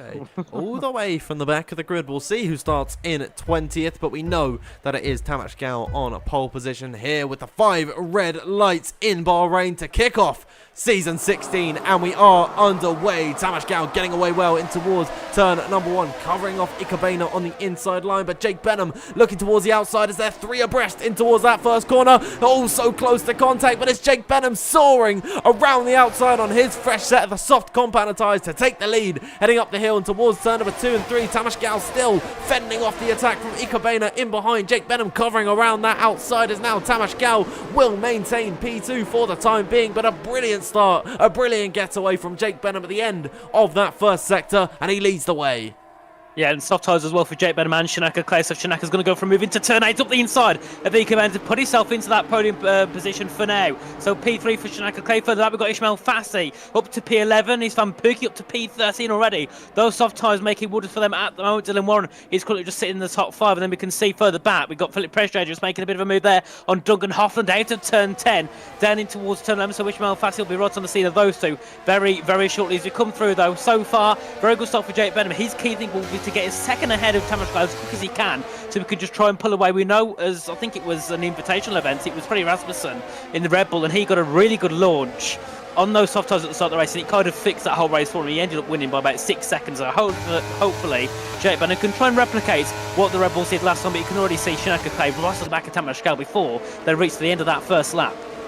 As now off the exit of that final corner, Shanaka Clay should be all over the rear of Tamash Gal. Fastly just got himself up into the top 10 and into 9th ahead of Duncan Hoffland. Here comes Shanaka Clay up the inside of Tamash Gal, approaching the braking zone as McLaren fighting it out with Jack West further back behind. That's Chana Kinchi just about being able to hold that position, as now Philip Prejade has gone very deep and off the circuit down at turn number 1. A bit of drama early on here, as now Ishmael Fassi has been re-overtaken by Duncan Hoffman. Maybe there's a little bit of contact between himself and Philip Prejade. We'll have to wait and see if there's any stewards inquiries at the end of this race. But now towards lap number 2 of 29, DRS will be enabled next time by the two Haas cars fighting at the minute, but it is Jake Benham leading the way at the minute, a whole 1.3 seconds clear of Shanaka Clay. So it's been a great start for the Mercedes. Yeah, and Barry Burman hasn't got a good start at all, has he? He's dropped down to the bottom of the grid. He started P19, now down in P20. Nicholas Longate's fighting for P15 with Chana Kinchi. So yeah, the Ferraris not having the best start that they could have done. And also Louis Welch, he's just dropped down to P19. He had a bit of an incident there with Alvaro Caraton as they head down in towards turn 11. And Alvaro's just got himself back ahead of Louis Welch in towards there. Yeah, so many drivers not getting the ideal start. Some of them, like Will Lewis, just kind of staying around where they were. So still in P17 there for Will Lewis. As we head through now, out of turn 13, back down towards turn 14 and 15, and slowly Shanaka Clay starting to bring that gap down a little bit to Jake Benham. It was about 1.5 seconds last lap. It's now going around that mid 1.3 seconds. They head down towards turn 1. So the key thing would be for Shanaka Clay to get into the 1 second of Jake Benham, but without getting Tamash Gal into the 1 second, because that would kind of ruin that strategy being on the soft if Tamash Gal can stick with them. Because obviously Tamash then will go into maybe a soft or medium at the end. The others will have to go to that harder compound, so you know they will then obviously lose time. So we'll just see what happens with that. But so far it's going well for Jake Benham, leading ahead of Shanaka Clay, and then Tamash Gal in third. He's leading the hard runners, so it's obvious that the two guys on the soft will be ahead of the hard runners at the start. So obviously as the pit stops come through, Tamash Gal will then retake the lead unless he decides to pit very early. So yeah, very decent start. But Jan Rotmeer kind of stuck raised down in P6, got overtaken by Daniel Yeltsin on the first lap. Also Ishmael Fassi, so not the most clean start for him, but we know Jan Rotmeer loves a bit of an overcut, so maybe you'll stay it a bit longer and try and get some of those positions in that overcut strategy. Yeah, very decent start, and you know I'm very excited to see how the rest of this race goes, because there's many people still, Dan, in very different positions, and normally some unexpected positions to where we'd expect we'll normally see them. Yeah, well, let's bring up the driver moving graphic. We've got Ishmael Fassi and Ifan Pookie, both of them jumping up 8 spots in this Grand Prix. Jake Benham and Shanaka Clay making work on those soft. They're up 2 and 3 spots respectively. Then Daniel Shelton has also gained 3 places in this Grand Prix. Nicholas Longay, Alvaro Caraton also gaining lots of positions so far in this Grand Prix. And actually, let's have a look at the biggest losers so far. It is Chana Kinchi dropping 8 spots at the beginning of this race. Joseph Loke has also struggled early on. Will Lewis as well, dropping down 5 places. So it's been a very mixed up grid at the beginning of this race. Here comes Ishmael Fassi once again up the inside of Daniel Shelton, heading in towards turn number 1. Ika Bain is also right on the back of Tamash Gal, who has lost DRS to Shanaka Clay up ahead. Shanaka has been able to reel in Jake Benham ever so slightly, and now is actually within that 1 second window that he needs to utilise DRS. Here comes Ika Bain in towards turn number 4. I think this is kind of what happened in the Esports Invitational around Bahrain, is that these guys didn't keep up pace with the soft runners and allowed for both Freddie Rasmussen and Yoni Tillman to completely run away with that race, and then the overcut, sorry, was just completely useless, and having those fresher tyres at the end. So these guys have got to be careful not to lose too much speed to the leaders at this point, because Jake Benham and Shanaka Clay, Nathan, they're in prime position to run away with it. They are. They're 1.8 seconds ahead of Tamash Gal, so they're doing a very good job at the moment, and that advantage will probably stick for the next few laps. So the best thing that Tamash and Ika and Dylan can do is just not fight too hard. If there's a move that's on, just let them have it. Don't fight at all, because you're just going to lose more and more time. Just let those top 2 run away with it. And so far, Jake and Shanaka, they've been around for a long time. They know how to make strategies work, and they know how to keep it calm and collected. So I'm sure they'll be not under too much pressure at this point, considering they're 2 seconds now ahead of third and below. So they're just going to keep it as it is, just run their own race, and then obviously go to the pits and hopefully defend on those harder compounded tyres. But further back, we can see Ishmael Fassi now starting to make inroads into that battle for third, fourth and fifth. He's just sitting on the back of Dylan Moore now as they head back down towards turn 1, and Great start from Ishmael Fassi, making 9 positions on those opening 5 laps, and also his son Pookie making 8 positions on the opening laps as Ikabayana takes third. A bit of contact with Tamas Gal in towards toe on that, puts Dylan on to the inside at the first corner, has to try and fight back, has to back off, heading through out turns 2 and 3, and Dan, they've lost 5 tenths because of that. You know, that's something they need to avoid. Battling too hard in towards that first corner. Jono Otme making a move there on Daniel Yeltsin to put himself into P7 in towards turn 4. Tamas Gal is dropped now 3 places in this Grand Prix, starting on pole, but it seems like race pace isn't his forte around this circuit. Good to see Jano Otme also making a move on Daniel Shelson. Jano has had a bit of a slower start to the beginning of this race. He's still a net loss actually at the minute, of course, starting in P6, dropping down to as low as 8th, now getting himself back up into P7. But of course, Ishmael Fassi has been charging his way up the order, is still on the back of Dylan Warren, and those 4-lap-old tyres still going to have plenty of speed in them at this point in time, so we've got to watch out for Ishmael Fassi at the minute. But now it is going to be Tamas Gal's turn to attack on the back of Ikabayana, who has not got any DRS, of course, not within that 1 second window by a long shot actually to Shanaka Clay at the minute. So Tamas can do his best to try and save the tyres as best he can and maybe save up some of that battery, or he can go back on the attack and try and reclaim that P3 position. We'll have to wait and see what happens. We're heading on towards lap number 6 of 29. This race, Nathan, already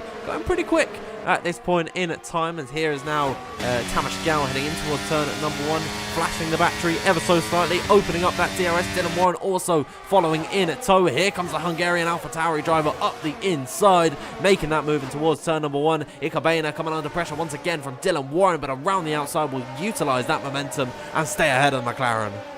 Yeah, a bit of contact there between Dylan and Tamas. I think Dylan broke a little bit later than he would have liked, and he ended up tapping around the back of the AlphaTauri driver as they head through in towards turn 4. But yet again, you know, battling, they've lost a couple of tenths to the front 2. But it seems to me that, you know, if they're battling this hard every lap, they're not too bothered about those ahead. So maybe, you know, they don't need to worry about those two being 2.5 seconds ahead. Maybe they can just reel them in as the pace gets worse for the soft runners. But one thing it's also doing is bringing Ishmael Fassi even closer. The gap now between him and Dylan Warren's about 3.5 tenths. Then Jano Otme are also on those hard tyres, starting to close in on Ishmael Fassi. So Jano Otme got some great pace so far on these opening couple of laps in this race. And then this from Pookie, he's kind of just stuck where he is. He's on those softer tyres. He's a little bit quicker than Daniel ahead. But with that DRS train, Dan, we know, you know, even if you're on softer tyres compared to us, you just can't make any moves.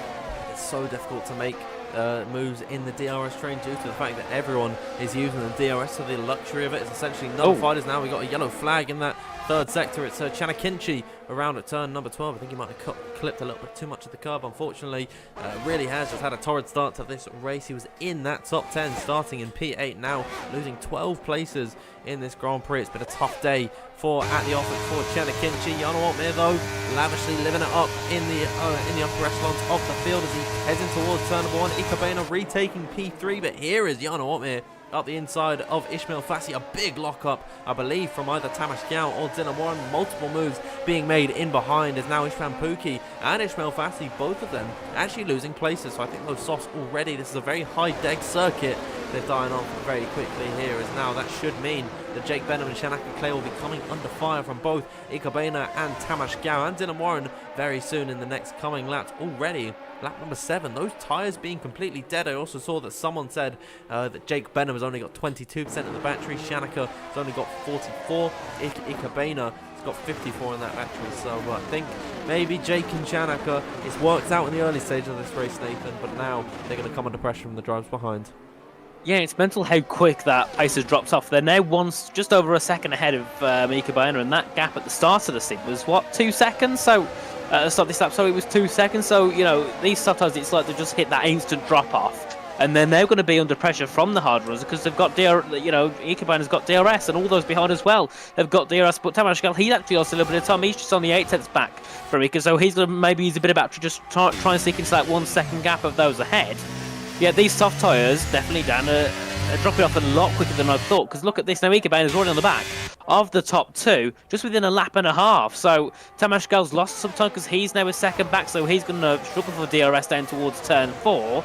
then further back we can see Ishmael Fassi trying to launch back onto Jan Otmir into turn 1 to the inside. Can't see the movement for a bit of a dummy move there on the Mercedes drone. That's Daniel Yeltsin going around the outside at turn 1 on Ishmael Fassi, inside at turn 2. Then that gives Ishmael the inside at turn 3, but actually pushed off track a little bit. The Williams driver by the Aston Martin as they head down in towards turn 4. It's the inside line for Ishmael Fassi, probably the best line to take in towards that fourth corner, but absolutely great job there from Daniel trying to go around the outside. Had to back out a little bit, didn't quite have the grip on that outside line. Bit of contact as they head in towards turn 6, bit more contact as they head through, and that was definitely a bit of a heart in the mouth moment between those two, and they make it through to turn 8. Still quite dandy, and also Duncan Hoffman just getting a bit of a tap to his teammate into the back of turn 8, probably saying, yeah, calm down a bit, Daniel, you're going to end up taking yourselves both out at this rate. Yeah, I mean, it was a great battle between the pair of them, but then now they've lost a lot of time to Jan Otmir. It's now 8 tenths, 7 tenths to the back of the Flying Dutchman. Of course, the defending champion here in WOR, looking to fight his way on to the podium, as now Ika Bena is right on the back of Jake Benham, climbing up the hill and towards turn number 12. These softs beginning to die off at this stage in the Grand Prix. Let's have a look at the battery. Ika Bena has burnt quite a bit to actually get to this point, and they're almost level completely between both Jake Benham and Ika Bena. Shanak Clay also without much battery in that Red Bull. So Tamas Gal, Dylan Warren, they could potentially find their way into this battle. Let's have a look and see what Ika Bena can do as he gets on the curve off the exit of turn number 15. I think that's going to kill any chance of him really being able to make a move. What about Dylan Warren further back behind on Tamash Gal? Tamash with struggling to keep actually with this top 3. Dylan Warren will go up the inside, and he finally made that move stick. Duncan Hoffman getting through on his Alpha Aston Martin teammate, but Daniel Shelson fighting it back around the outside. Duncan Hoffman will lose that position, then Daniel Shelson manages to remain ahead of his teammate, and on lap number 9 of 29 we've seen a few moves at this point. Ika Bena still fighting on the back of Jake Benham, but Dylan Warren, he's entered the fray and he's got plenty of battery, 68% in the back of his McLaren. I think he could potentially be the favourite to, God help us, win this race. Yeah, considering what happened with him last season, it's definitely a change of turn for Dylan Warren, and he said to me earlier on that he wasn't too happy with the car. So, yes, a big change there for Dylan Warren. He's gone from telling me he's going to be one of the slowest to now being in the top 4 and probably being in the best position in this race, considering how much more battery he's got than the rest of them around him. Jan Otmir as well has got just over 90% of battery. I think that's what helped Dylan Warren down towards turn 1. He's got about 50% more than Tomasz Gala. He could afford to lose that 15% battery into that first corner to get that move. He's self right on the back of Ika Bena as they head down towards turn 13. And Jan Otmir as well, he's in a position where if he wants to get himself ahead of Tamash Gal, he can use about 10 to 15% of his battery. He'll still be on 70% by the end of it, and he can get himself a free position. So that's, how he, it's why sometimes you might drop back a little bit at the start, just trying to get that battery and keep that battery ready then for a later on attack, which obviously is what's helped Dylan Warren. He's going to go back down towards turn 1 again. Do we see him try and make a move on Ika Bena? I'm not sure he will, as you can see, not using much battery at all down in towards that first corner. And further behind, I don't think there's many battles at the moment in towards turn 1, which has been a change on this lap for once. Oh, Duncan Hoffman though looking once again around the outside of Daniel Shelson. I don't believe this time he's going to make that move and actually jump Joseph Loke. Makes a bit of contact with the rear of the Aston Martin. Maybe some slight wing damage onto that Alfa Romeo. I really do hope that's not the case. Isfan Pookie still fighting in this train as well. He's dropped out of the top 10, unfortunately. Still gaining 6 places in this Grand Prix, so it's not been all doom and gloom for the soft runners. They've still all been able to make it up the order and fight in these upper echelon positions, but they do have to pit in the next couple of laps. We've done 9 laps so far, so 20 to go in this race. We're on lap 10 of 29. Shanak Clay still leading the way ahead of Jake Benham and Ika Bena. Dylan Warren, Tamash Gal is looking very close to the rear of Dylan, but coming in towards turn number 11, it doesn't look like he'll make a move this time by. So I think now, Nathan, everyone's beginning to settle into a little bit of a rhythm here in this race. We shouldn't see too many moves in the coming laps, but once those soft runners decide to pit, I think all hell is going to break loose. Yeah, I think obviously, as we said before, it's very difficult to make moves in the DRS train, but I'm very surprised to not see Barry Burman making many moves at all. Starting, I think, with P19, only at 1 position. To me, that is quite a big surprise. So maybe it's not working out for him, but also we know that the Ferraris did opt to start at the back, so maybe they're just looking for a bit of different strategies, maybe trying a different strategy or setup than they have with Nicholas Longue, because he's had an opposite start to his teammate. He's made up about 5 or 6 positions on these opening 11 laps. Barry's making one, as then we can see him move. That is between Alvaro Carreton and Jack West in towards turn one. Ben Shabba coming there to the inside to defend from Alvaro, and now Jack West trying to go around there. Some of his teammates at turn one. Nearly a bit of contact between the two. Jack West just back off a bit. Wasn't close enough to get himself up the inside of his teammates at turn two. Now down towards turn four. A great one from Jack West, but it's not going to be enough to get himself that overtake, so we'll have to back off for now from his teammates, and we can see Ben Shabba gaining in a little bit on pressure, who's also gaining on Nicholas Longa. He's got an 8-10 gap to his Van Pookie, so he also isn't in that most comfortable position in that car, and it just seems both Ferraris, Dan, you know, it's not often we see them struggling this hard, is it? Even though they're sort of at the back, they're still not making the inroads we normally see them make. Nico's made up 6th place in this Grand Prix. Barry Burman certainly has struggled, but I'd say Nicholas Longa, he's in a fine position at the minute. We're still only 10 laps through in this Grand Prix, and making up 6 places, got to give it to him, and especially around all of the other hard runners. So I'd say, you know, give them a little bit of time. It is only lap number 11 of 29, but we'll see what happens for the rest of this Grand Prix. Let us know, everyone in the live chat, who you think at this point in the race going to be taking the podium. We have got 1600, I wish 16,000, 1600 viewers in the live chat at the minute. Make sure you are liking the stream and subscribing to the WOR YouTube channel. This race is only going to get better from this point onwards, as now heading in towards lap number 12. Still none of the soft runners deciding to pit at this point in the Grand Prix. Is there any moves heading in towards this first corner? I know that Joseph Loke getting very close to the rear of Duncan Hoffman is now in towards turn number 1. Looks to the inside line of both Aston Martins here. It'll be a fantastic move if Joseph Loke is able to pull this one off. Has a bit of a ruined line in towards turn number 3, and is actually also slightly pushed off the road by Duncan Hoffman. So Joseph Loke maybe not too happy at the minute. He'll have to go around the outside and towards turn number 4, try and get Duncan potentially on the switchback, and this battle could be on in towards the second sector. Joseph Loke will have the inside for the next right-hander at turn number 5, but Duncan Hoffman using the momentum around the outside, and he's doing a fantastic job of defending this position. Isfan Pookie also looking to make his way into the fight, but it seems like everything is going to subside for now. It's some great defensive work from Duncan Hoffman, but at that cost, he's lost now 9/10 to Daniel Shelson. Yeah, great battle there between Duncan and Joseph, and making it ever so slightly close to contact and keeping it very, very fair and pushing them each to the limits and pushing them nearly off track. Great job, absolutely great race, and that's the type of racing we like to see throughout the field. And I've noticed so far, Dan, in his first race, the driving standards have had such an improvement compared to what we've seen last season. Yes, running 12 laps into the first race, but so far we've not seen many major incidents. We've not seen many, as we would say, dirty moves to any drivers in this field. So I'd say so far, you know, they're all improving in that sense of the driving standard, which is something great to see. But we know we're getting closer to esports. They've got to dial in more to that, you know, conservative strategy, not sitting those silly dive bombs we've seen earlier on. You know, it's a bit of a different atmosphere. They've got to play it a bit more, you know, careful, which they're all doing so far, as we can see. A couple of the soft runners and one of the hard runners into the pits. So we got Ishmael Fassi and Isvan Pig on the soft into the pits, but also Bet Shabakoni pitting off those hards. He'll probably go into a set of mediums, maybe just trying to get to the end, get himself into a bit of free end, just try and push back through. Yeah, definitely a very weird strategy to see someone on the hards pit so early. So we'll see how that works out for him. But indeed, definitely a strategy I'll be keeping my eye on. But back at the front, you can see, even though those softs have started to die off, Ika, Dylan, Tash, they haven't really tried to make a move. They're comfortable sitting in that DRS of those top two. So maybe after all, the soft strategy, maybe to the mediums, isn't the worst strategy in the world. I mean, I think Ben Shabakon is going for an almighty undercut on all of the hard runners, and he's just waited for the soft runners of Ishmael Fassi and Isfan Pookie to come into the pit lane, and then decided to bite the bullet himself and come into the pit lane, stick with these guys as best he can and try and get to the end of this race. And that really does beg the question, why not go for the softs from right from the get-go? See what happens for Ben Shabakoni in the rest of this race. He is right on the back of Ishvan Pookie, which I think is the key thing. You're able to slipstream and DRS off of other drivers ahead of you, and you're not going to get lost and dead in the water at this point. We'll see if that undercut is going to trigger any activity down at the rest of the garages, as now Shanika Clay still leading the way in towards the final braking zone of this lap number 13 or 29. We're coming up towards actually the halfway point of this race, and there it is, Shanika Clay, Jake Benham coming into the pit lane. A lot of fog on the circuit, but it is indeed the two soft runners, Shanika and Jake, to come into the pit lane. Now Dylan Warren, he's all over the back of Ika Boehner into that first corner. Doesn't seem like he'll be making a move. Joseph Loke, though, having to defend from Nicholas Longe around the outside. Joseph's going to get ever so slightly boxed in by Duncan Hoffman's Aston Martin now at the exit and in towards this straight, heading in towards turn number 4. Both of them have the DRS, but Nicholas Longe will be able to make that move stick.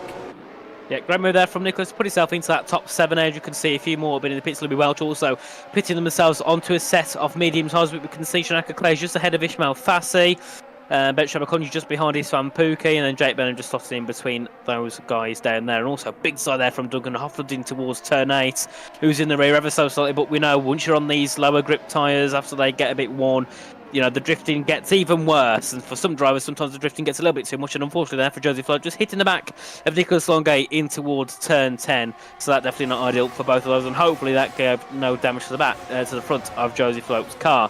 As they head through in towards turn 11, and I noticed Philip Pressionhead, and you're not even using his DRS. So you can see there Philip giving us an example of he doesn't want to make a move. He's kind of comfortably fine sitting where he is. Alvaro behind is also not going to be trying to fight for a move. So at that point, you don't even need to use the DRS. All the drivers could turn it off and then still be in the same position as if they all had it on. Yeah, no, I've just noticed as well. How about this from Ishmael Fassi getting himself ahead of Jake Benham?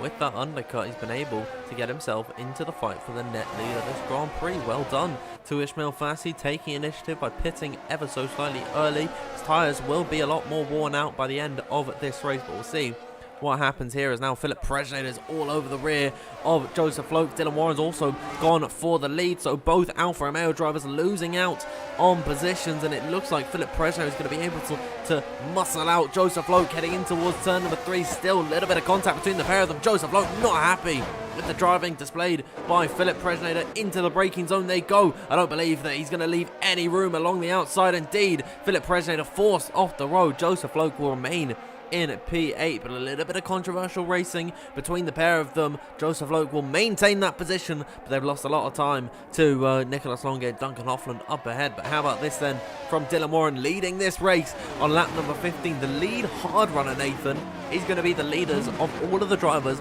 with the quickest tyres at the end of this race, and Dylan Warren has a real shot of winning. Yep, we see Dylan Warren at the front. I think everyone's always happy. It's always nice to see Dylan Warren leading a race, and also we know Dylan Warren is one of those. He's always good with his race. You know, he's always good with his race pace, and I think he's also won here multiple times around Bahrain. It seems to be quite a strong track for him, and obviously we know. I think it was on the F1 22 game. He did an unspeakable strategy, which was hard soft, and he won by about 2 seconds. That's the strategy that you never saw last game. This game, it's a bit more common, so we'll see if he chooses that strategy or if he goes more for the traditional strategy of the hard to medium compounded tyre. But I think with a lot of people starting on the hards, we'll see quite a few people edging out a bit later to get themselves onto those soft tyres and then go for a bit of a sprint at the end for the past 7 or 8 laps. As now we can see Presneda and Alvaro Caraton who's heading into the pits, and we know that the undercut works at the start. So if you see Ishmael Fassi end up coming out ahead of Philip, if you end up seeing him come out ahead of Philip and Alvaro by 6 or 7 seconds, don't be surprised. It's something we always see when the undercut features in this game, but the overcut then after a while, even that 2 or 3 lap offset always works back. And did you see something there, Dan? Yeah, they were almost 3 wide in towards turn number 1. Shanaka Clay getting himself ahead of Ishmael Fassi. Jake Benham deciding to follow him through. Ishmael Fassi now relegated to a net P3 in this race. I thought they were going to go 3 wide into that first corner. Jake Benham was happy with just getting one of them and allowing for Shanaka to lead this Grand Prix. Meanwhile, further up the road, Duncan Hoffland having to defend from Nicholas Longay. It's been a great showing from Nico in this Grand Prix. Duncan has lost a lot of time to his teammate Daniel Chelson up ahead, so Nicholas Longay really is going to be fighting and trying to make this move stick up ahead on his rival. Duncan has actually lost the DRS to his teammate, so I wonder what's going wrong down for the Aston Martin driver. He'll be at the mercy of Nicholas Longay very soon here, but on lap number 16 we're past the halfway point, Nathan. Heating up here. It is, and it's not ideal for Duncan Hoffman to be in that position where he's out / going to be out of that 1 second gap to his teammate. A few laps ago, he was battling his teammate around the outside at turn 1. Now, he's struggling to keep in the DRS of his own teammate, so something's obviously not going right there at the moment for Duncan Hoffman. He probably just needs to calm his head a little bit and just try and drag himself along. As we can see a few people pitting. We got Mika Baena, Tanash Gao, Daniel Ellison also into the pits now, down as we head into turn 1 with Duncan Hoffman. So Dylan Warren still leading. You're me now in second. Duncan third, Nicholas fourth, and then we got Joseph Loke in the top 5. You're me, we know he always loves an overcut, so it's not rare to see him staying out longer on these tyres compared to some of the others. So I think, we will see Jarno probably will be one of the last people to pit, if not the last person to pit off the hards in this race. As you can see now, with that DRS that Duncan hasn't got, he's lost a couple more tenths to the top 2. Down in towards turn 4, so it's Nicholas Longay in a prime position to try and get past Duncan Hoffman, probably, if he can, down in towards turn 1 on the next lap, unless he chooses to pit. Otherwise, he's going to start to lose a lot more time as well to the top 2, and also the ones who are catching up on that undercut strategy. Yeah, apparently Duncan's got something wrong with his DRS. I'm not too sure what that issue would be. I don't think with running damage that has issues with the DRS. If that's the case, though, real shame for him. Maybe it means he's just woken out of that 1 second window. They need to take the DRS. I'm not too sure, but Nicholas Longay in towards turn number 11 is happy to sit behind Duncan Hoffman for the time being on lap number 17. When will we see these hard runners come into the pit lane? And I'd imagine, Nathan, they're looking to extend their stint as long as possible, trying to go on to a set of the soft. We saw 13 laps for Ismail Fassi and Islam Pookie on their set of the soft, so they can definitely get to the end at this point in the Grand Prix, because of course once it's later on, you're lighter on fuel and you're putting less wear into the tyres, so I think the softs can be a real option from this point onwards. Jarno Otmir into the pit lane, as is Duncan Hoffman. We'll see what tyres that they are fitting at the minute. Is now Jarno Otmir into the box. It is medium tyres for the Flying Dutchman. What about the other Dutchman of Duncan Hoffman? I believe, yes, it is as well. Once again, medium tyres for those guys. They're not confident at this point that the softs can get to the end, but I'd say why not? It's lap 18 of 29. We're 12 to go at this point. They can definitely make it. Why not go for it? Yeah, well, we'll see what they'll do. Obviously, you can see Arno now just popped out in P16. That's normal. He's on, though, he's on that different offset. The undercut worked strong.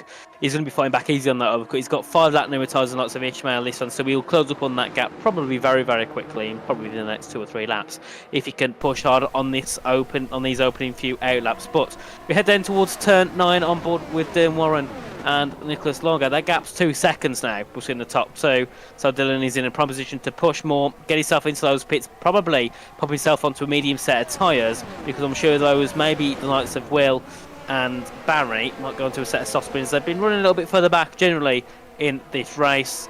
So coming through in towards turn 12 with Barry Burman. We'll see what he managed to do. Is he close enough to Will? Obviously not going to be close to make a move, but we'll see what happens when he heads down towards turn 1 on the next lap. Ikabayana making a move there on Louis Welch. That gap now 4.5 seconds between between Bertrand Bakuni and Ika.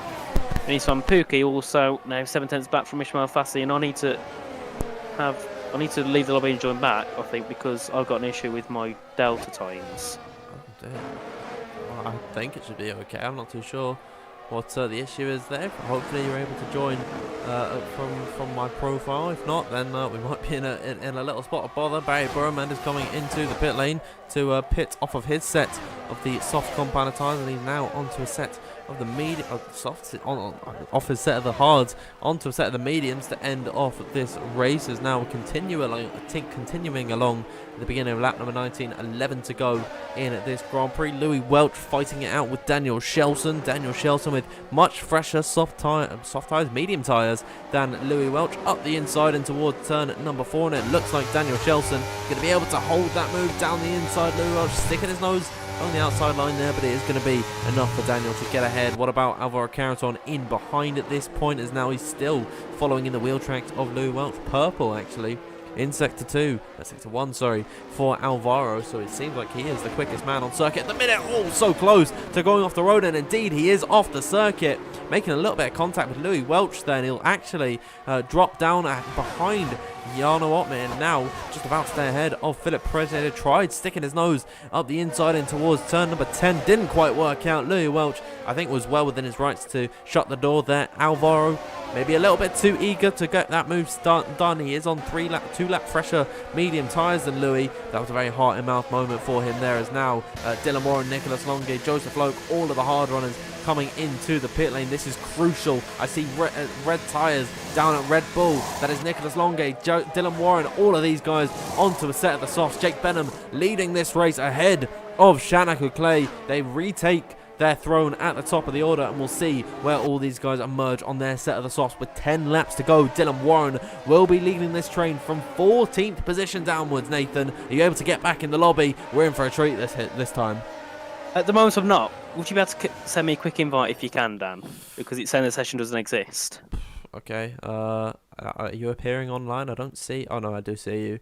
Yeah, I'll see if I can get an invite for you there. Apologies everyone, we're having to miss some of the action here to get Nathan back in the lobby. You should be somewhere. There you go. Sent you that invite. You should be back in here. Isfan Pookie with a 3-second time penalty on the board for multiple warnings. He is running at the minute in P4, so he's done a fantastic job of getting himself up 13 places in this Grand Prix and now potentially in the fight for the win at the end of this race. All 4 of the soft compound runners who started this race on that set have been able to get themselves into the top 4 and fighting for the win. So it's been a great effort from those guys. Then Tamas Gao, Ikabena, Daniel Shelson, the leading medium runners in behind, 3.3 seconds off the back of those guys. And then the softs, Dylan Moore and Nicholas Longe, Joseph Loke. We've got to watch out for them, Nathan, as they make their charges up the order. Yeah, no, I still can't get back in, so unfortunately, Dan, I can't really comment on what's going on because I don't actually know what's going on at the moment. Oh, dear, I guess I can stream you my game or something on. I can invite you to watch on Steam or something. I'm not too sure. Invite to game. I don't know if that's gonna work. We'll check that one out, see if that works for you. As now Ikabena is able to get through on Tamas Gao. I can't keep pausing, unfortunately, so I'm not too sure what we're gonna have to do at this point. Is now the 2 Alpines swap position there for Philip Prejnader and Louis Welch. Louis Welch going to drop down the order like a stone in water due to the fact that he's on 7-lap-old medium tyres. Here comes Duncan Hoffland up the inside of Louis Welch in towards turn number 4, and it looks like Duncan Hoffland has been able to just about make that move up the inside, and indeed he has in towards the second sector, but they have got the charging Dylan Warren, Nicholas Longe and Joseph Loke in behind on their fresh set of the soft compound tyres. But Nathan, with only 9 laps to go, from 14th all the way up the order, it's going to be a tough ask for them. It will be indeed, but obviously on those softs, you know, you should really make an inroad. I don't think that more we know he's easy at making moves through the field. 7-lap-old mediums compared to 1-lap-old softs, I think it's going to be quite, you know, easy to tell who will make themselves from. Dylan's already got himself ahead, as I'm still delayed, so Dylan's probably already in P10 by now. But yeah, I'm still trying to get in. It's not working well, so you keep on that, then I'll just try and get myself back in. I'll do one more attempt in the pause menu, and then it says request or something. I'm not too sure, Yona, what you're sending. There it is. I've sent the invite on the EA section, but if not, I'll invite you to watch my game in a few minutes time, as you don't want to miss any of the action, as Dylan Warren's all over the back of Philip Prejnader. Will cut away from that battle to go on with Jana Watmir. Fastest laps coming out from all of the soft runners. They are flying at the minute. Jana Watmir up the inside and into P8 ahead of Daniel Shelson. He has got slightly fresher tyres than all of these guys at this point, and I think Jana Watmir could actually be the dark horse yet to come in at this race. The fresher medium tyre runners are catching up to those who started on the soft with 4-lap fresher tyres. Jana Watmir with 5-lap fresher tyres than the likes of Shanaka, Jake, Ishmael and the likes. So I think Jana Watmir definitely, Nathan, could potentially be in a shout to win this race. Yeah, I think he's definitely got a chance of it. He's a few seconds ahead of Dylan, from what I can see. So as long as he can just keep himself calm, not get involved in too many incidents, I think he's got a very good chance of getting himself through the field and getting himself to that victory. But it all depends on how quick Dylan's gaining, because if he's gaining even quicker than Yano, it could be a last lap battle between those two. And I think, Dan, I'll be able to for the whole time because I still got to go back in. Oh dear, as Louis Welch has had an off down at turn number 10. That's a second incident actually down there, if you're counting the one with Alvaro Caraton a few laps ago. Speaking of Alvaro Caraton, Dylan Warren is all over the back of him. This is the fight for P11 at this point in the Grand Prix. Dylan Warren is making a lot of inroads on this set of the softs. They're still only 2 laps old, so he's going to be incredibly quick on the back of these slightly worn out medium runners of Alvaro Caraton, Philip Prejnader and Daniel Shelson up ahead. Here comes Dylan Warren off the exit of that final corner. He's got plenty of battery to overtake Alvaro Caraton, who is harvesting in towards that first corner. Isfan Pookie has got ahead of his fellow countryman Ben Chabakonyi further up the road, as Louis Welch, I think, is going to be our first retirement of the day. 5 seconds for speeding in the pit lane, and indeed he is out of this race. Duncan Hoffman lost a place now to Nicholas Longe. So Nathan, lap number 23 and 29.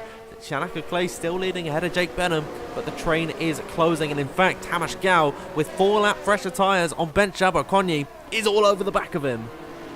Yeah, it's going to be a great battle coming towards the end. Hopefully now I could get an invite from Louis Welch if he's done for the race. But yeah, we'll see what happens to that. But yeah, I think it's going to be a great last lap battle with so many drivers on these different strategies, pitting later than others. I think yet again F1 23 delivering us a really good Bahrain Grand Prix.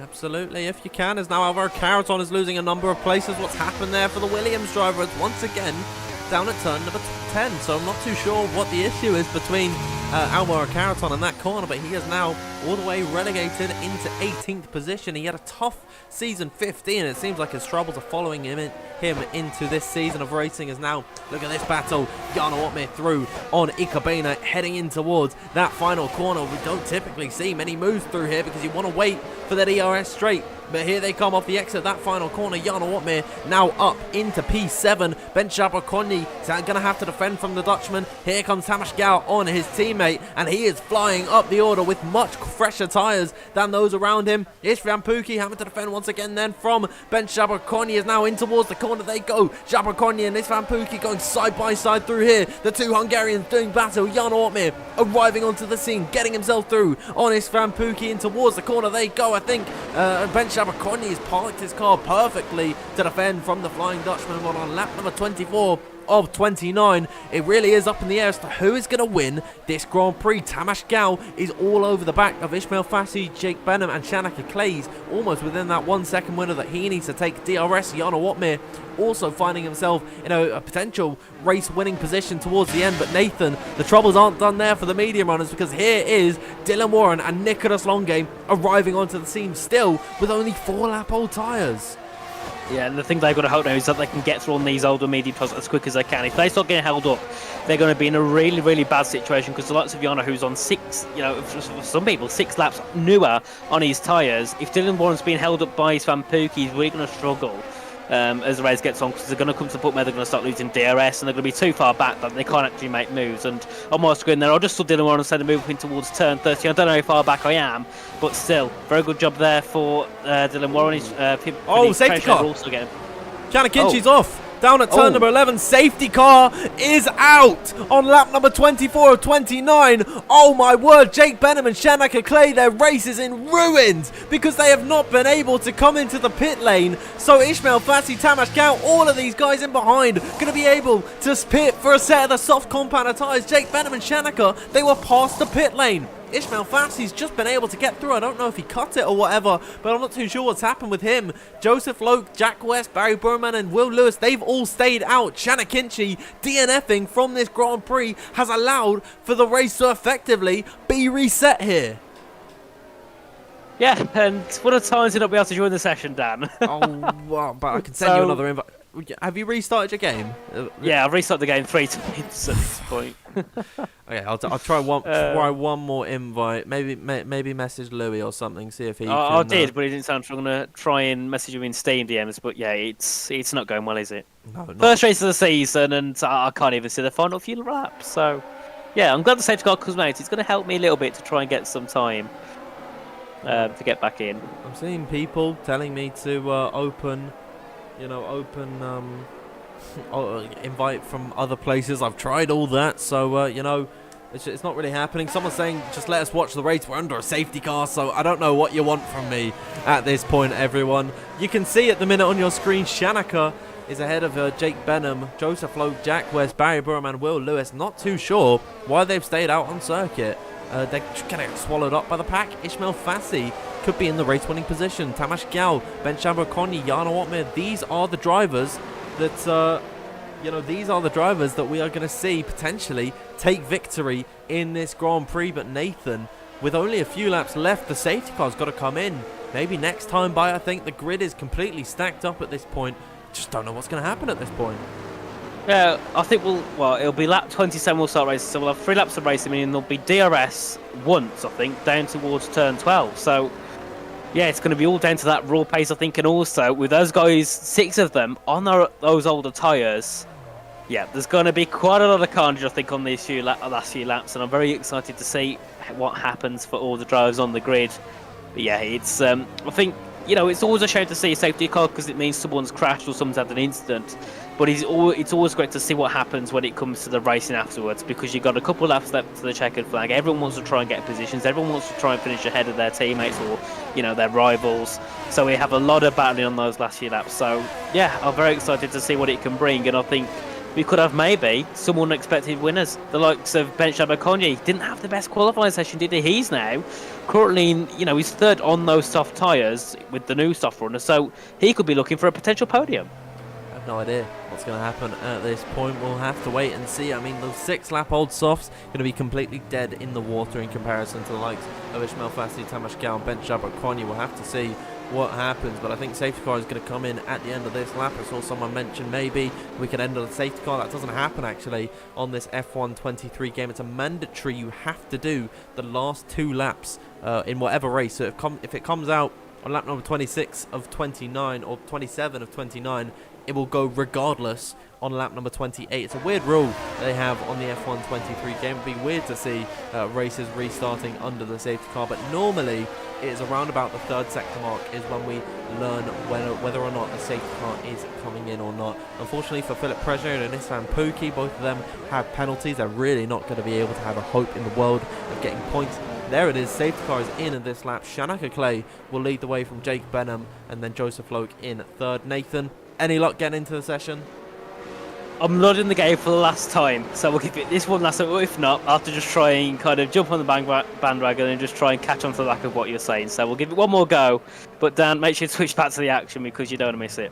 Yeah, absolutely. Unfortunately, I can't stream on Discord or anything. It just completely ruins the stream quality as well on OBS. So there's a lot of issues going on, but it wouldn't be a league race commentated by Dan Field without it. It's now Shanaka Clay off the exit, the final corner. He's pulled the trigger early, and we are back racing here in Bahrain. Shanaka leading in towards turn number 1. They're all emerging through the fog in the background. Joseph Loke is all over the rear of Jake Benham in towards that first corner. You can see, I believe that is Ismail Fassi trying to go for the move on Will Lewis. They're 3 wide in towards turn number 1. Joseph Loke is up the inside of both Shanaka and Jake Benham, and now Joseph Loke leads this race. Ismail Fassi all over the rear of Jake Benham. Jake Benham sinking down the order. He's in dire straits at this point in the Grand Prix. Barry Burman has got himself up into P4. We're watching the Spaniard Ismail Fassi all over the rear of Jake Benham, and in towards the 2nd sector they go. He'll get himself into P5 and potentially in the fight for the podium. But at the front of the order, Joseph Loke leading from Jack West. Those soft tyres, they're not done yet at this point. Ismail Fassi has found his way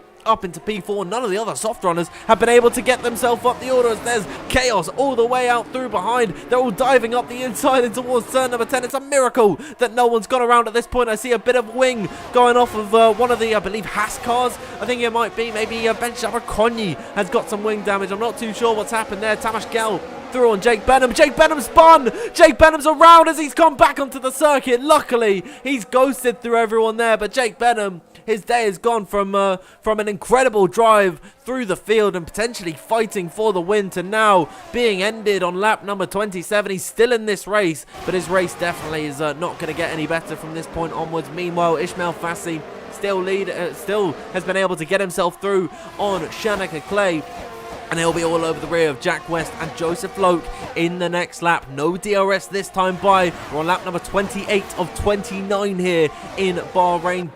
Joseph Loke leading the way from Jack West with 5 lap older tyres than Ismail Fassi in behind. Tamas Gal has just got himself through on Shanaka Clay, and now he is fighting potentially for a podium. Here comes Ismail Fassi all over the back of Jack West. Jack West trying to go on the attack on Joseph Loke, but Joseph did an incredible job of defending there. Ismail Fassi's forced off the circuit in through turn number 4. Brilliant defensive driving from Jack West. The 2 older soft runners doing their best to fend off the charging Williams, but in towards turn number 8, Tamas Gal's given the tap to Ismail Fassi, and in towards turn number 9 and 10 they go. Here comes Jack West defending on the inside of Ismail Fassi, almost spinning through the corner. He ghosts in towards down this back straight with the DRS wide open. It is pandemonium. We've got Philip Presner out of this race. Unfortunately, no safety car will come out at this point, and it is just chaos all throughout this grid on lap number 28 of 29. In through turn number 12 they go.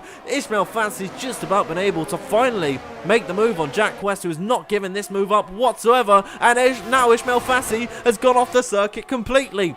Tamas Gal has found his way into P2. I have to take a breath at some point, because now onto the final lap they go. Here we see Joseph Loke leading the way, just 4 tenths clear of both Tamas Gal and Ismail Fassi. Ismail Fassi is up the inside of Tamas Gal. Both of these guys depleting their resources completely at this point. Jack West still in the fight as well for this podium position. He's running in fourth. Jana Watmir has found his way into P5. Joseph Loke, though, still leading on lap number 29. So much to digest at this point. Nicholas Longate's fought his way up into sixth, just behind now the Flying Dutchman. Dylan Warren is making up multiple places. Shanika Clay still somehow fighting in this top 10 as Ismail Fassi is all over the rear of Joseph Loke for the final time in this race. He looks to the outside of turn number 8. Joseph Loke going to give him the nudge off the circuit. They're 3 wide in towards turn number 9 and 10. Who's going to come out on top? Surely there's going to be contact as there's Ismail Fassi up the inside of both Joseph Loke and Tamas Gal. And Tamas Gal, he's bitten the dust and he's around at turn number 10, or at least he's lost a number of places down into P10. Joseph Loke sending it one final time around the outside of turn number 11, but I think nothing's going to give at this point. Here's Jana Watmir around the outside of Jack West and into the final couple of corners. Jack West has gone for a spin. He's into the inside wall, and it's a great day. Gone from bad to worse for Jack West. Is now into the final corners for the final time. Joseph Loke all over the rear of Ismail Fassi, and around the outside of the final corner he goes. Ishmael almost off the circuit, but I think for the final time in this race they'll cross the line. Ismail Fassi maintains the lead ahead of Joseph Loke in second. It's third for Jana Watmir at the end. Dylan Warren ends up in fourth. Nathan, I can finally take a breath after 3 laps of non-stop action. It is Ismail Fassi taking victory here. Yeah, absolutely great finale. And Joseph Loke on those 5-lap older tyres, he didn't look at that, he didn't look like he was at that much of a disadvantage. His pace was absolutely brilliant, and also Jack West doing a great job of defence, unfortunately losing it down at turn top of Jana Watmir. Then we also had Tamas Gal. He went 3 wide in towards turns 9 and 10, so you can see a lot of people under a lot of pressure trying to go for those moves, and being on those older tyres definitely didn't work for some, but Joseph Loke, he absolutely made it work, so great job from him. But Ismail Fassi started down in 15th, comes out to take victory. Absolutely. And I'm a bit lightheaded after that one, but how about that race from Ismail Fassi after in Q1 doing 5 laps on the same set of soft tyres? I didn't think he'd be fighting for the win by the end of it, but what a different race this would have been without that safety car. Ismail Fassi will stand atop the podium there, ahead of Joseph Loke in second. Jana Watmir ends this race in third. I think you've got to be impressed with Joseph Loke there being able to keep up with drivers who are on much fresher soft compound of tyres. So there it is, you can see all of them celebrating atop the podium, and here are your results. Ismail Fassi winning this race from 15th on the grid, Joseph Loke in second, third for Jana Watmir, fourth is Dylan Warren, Ikabena in fifth, sixth for Nicholas Longhi from 18th on the grid. Ben Shabakonyi gets 7th from 14th on the grid. Then Tamas Gal from pole position. Such a disappointing race for him. Down into 8th after contact with both, I think it was Jack West or Ismail Fassi in towards that final couple of corners. He'll end up in 8th. 9th for Shanika Clay, maintaining a top 10 position on those medium tyres. Duncan Hoffland in 10th. 11th was Will Lewis. 12th is Daniel Shelson, Isfan Pookie in 13th, 14th Burmand, 15th West, 16th Benham, then Presnader, Akinci, Alvaro Caraton and Louis Welch, all failing to finish this free. But Nathan, that brings us to the end of what was an enthralling Bahrain Grand Prix. Yeah, it was a great opening race of the season. I think probably one of the best races we've seen this season in general. Yes, it was aided by that safety car, but the last lap battling with everyone was majority clean, for some not, but I think, with the fact that there were so many people on different tyres, I think they all did a great job at the end of getting themselves to the end. Obviously, some drivers being a little bit further back on those newer tyres, making a lot of inroads, but I think still, for me, driver of the day goes to Joseph Loke just for those last few laps. The fact he was on older tyres, he was on the same tyres as some that finished down in P8, 9 and 10, dropped all the way down. He finished second. So for me, he's easily my driver of the day. Absolutely great pace from him at the end, showing, his skills from that IRL racing he does in GB3. He's never backing down. Even those older tyres, still trying to send moves around the outside at turn 11 on those 5-lap older tyres and still nearly make it work. hats off to him definitely. But still, I didn't catch up to the end, Dan, myself. But it was still, I could tell from your reaction to some of the moves, it was a really, really fun last few laps. Yeah, it's a shame that you weren't able to get back in the lobby. I'm not too sure what's happened there with the session just not existing anymore, but it's a shame.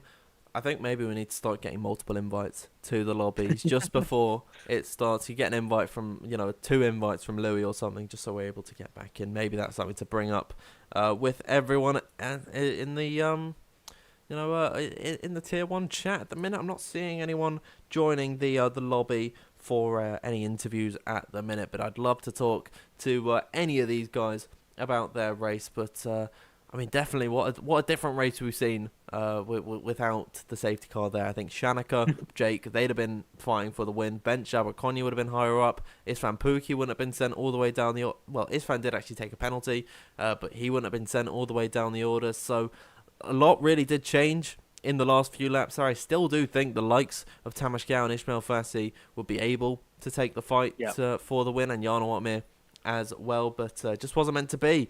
And that's something that happens here in WOR. It's a shame that some drivers can be screwed over by the safety car coming out, but it is a part of racing. Safety car's there for a reason in real Formula 1, and if you want to have this simulation game, you've got to have simulation game. You've got to have the safety car in it. So, you might not like it, but it has to be there. You've got to have the VSCs as well. You can't just have everyone spearing off in towards turn number 1 with nothing happening at all. So, yeah, we'll see if we're able to get an interview. But at the minute, doesn't seem like anyone is there. So we could talk maybe about what's happening for round number 2. Nathan, we're headed to Silverstone next week. Next week? I'm not actually sure if it's next week. I think we might be... Well, it might be Las Vegas Grand Prix, real F1 next week. But next race, Silverstone. Yeah, great track. Yeah, again, if you can see racing like that, Silverstone, I absolutely can't wait. I think, obviously, I'm going to be biased because I'm from Britain, but it is probably one of my favourite circuits. First of all, for the the iconicness of it, having the first ever Grand Prix in F1. It's got a really beautiful layers, especially that Manx and Beckett's and Cop section, but also it always delivers great races. Every time we've been there, every time at least I've been there, there's always been some great racing. So I'm very excited to see how that race goes along. If I'll be there next week, we don't know. Hopefully Ryan is better soon and he will be back to join you alongside next week, Dan. And I don't think we'll get anyone in the interview room, which is always a shame. We normally expect to see 1 or 2 people, but unfortunately today I don't think many people will be about it. But I think they all definitely need to have a bit of a calm down and a rest after that very enthralling final few laps. I think even without that safety car, we would have seen a great last few laps anyway. So to every driver, congratulations first of all. And Ishmael's actually asking if there is an interview. So yes, we will probably get Ismail Fassi in. Oh, we've got Joseph Loke waiting in there as well. Oh. Nathan, I can't drag him in, but I'll bring us over to the interview screen so we can talk to our podium sitters today. And we'll talk to Joseph Loke first. Joseph, can you hear me? I can. How are you? Oh, I'm doing good. How are you doing this evening? I'm not too bad. I'm not too bad. So yeah.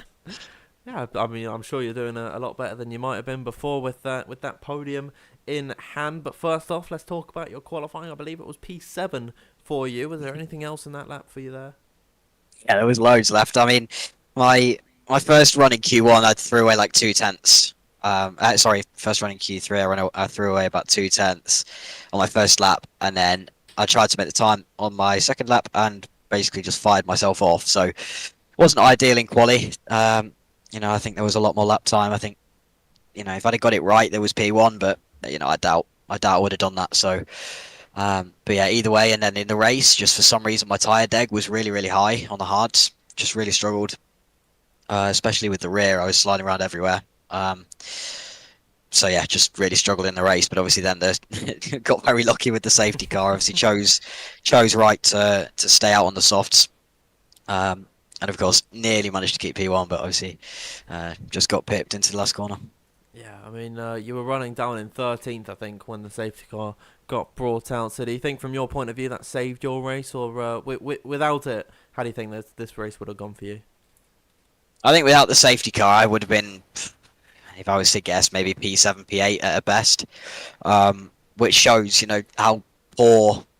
how poor of a race I had, really. I felt I was quite quick coming into it, and qualifying didn't go ideal, and then the race was nowhere. So yeah, it was just need to figure out why my pace in the hards was so poor. But I'll still take the result. It's still a good result somehow.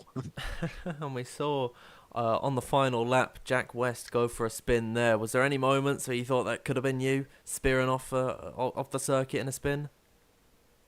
Well, my goal at the restart was to get myself in front because obviously I had the medium runners in front of me who were always going to be slower. So I tried to get past as soon as I could, which I did, and then just tried to run away, basically, save my battery till the last lap. And it nearly worked, to be fair. If I'd have just saved that slight more battery towards the line, I think I might have had it. But I didn't know that Ismail would be flashing so much. But yeah, I think managed it well, and I got lucky to have no contact, of course. But yeah, it was hard, clean racing. Yeah, and it was incredibly well worked from both you and Ishmael there, going right towards the line. Anything you want to say to your rival in the commentary box now? Not much. Obviously, Ismail was running a lot higher than me to start off with, so he deserved to be in front of me. Had there been no safety cars, so I think if I'd have won the race, I think I would have been counting on my lucky stars big time. So, yeah, I think he deserved it more than me. Let's say that. Yeah, well, really well done today. Still, P2, an incredible job from you. That is 18 great points that you're scoring this evening. So, yeah, really well done. Nathan, anything from you? No questions, but yeah, again, just great job finishing P2 on those older tyres compared to some who was on the same tyres, dropped quite a further way back. Yeah, so good job on those tyres, and also it's nice to see you on the podium here in T1 again, because you got podium last time, didn't you? In I think Spain, but so yeah, this will be your second podium and your first this season. So yeah, well done. Yes, thank you. Well, thank you to Joseph Loke joining us in the commentary box, finishing in P2 today. He was quicker than everyone this evening, aside from one man, Ishmael Fassi, taking victory today. Let's start by talking about your qualifying. First of all, what were you doing in Q1 there? First of all, GG's to Joseph and Jarno, who finished on the podium. And yeah, in qualifying in Q1, I was just doing race runs because I didn't practice at all for this race. So I put some quite a lot of fuel and started doing some laps. I got into Q2, but I just retired. And well, in the race, I selected softs, so I wanted to go for an aggressive strategy, which I think it worked because I was third before the safety car. So yeah, maybe I would have lost 1 or 2 positions because of the people behind coming. And well, I just had to manage the batch speed for this, for the last 3 laps, which they were very very hard and intense.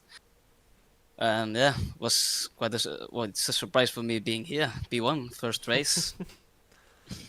Yeah, and So I'm happy. yeah, well, before the safety car came out, as you said, you were running in third position. Do you think without it, you'd have still been fighting for the win? Maybe not for the win, but I'm sure top 5 would have been there.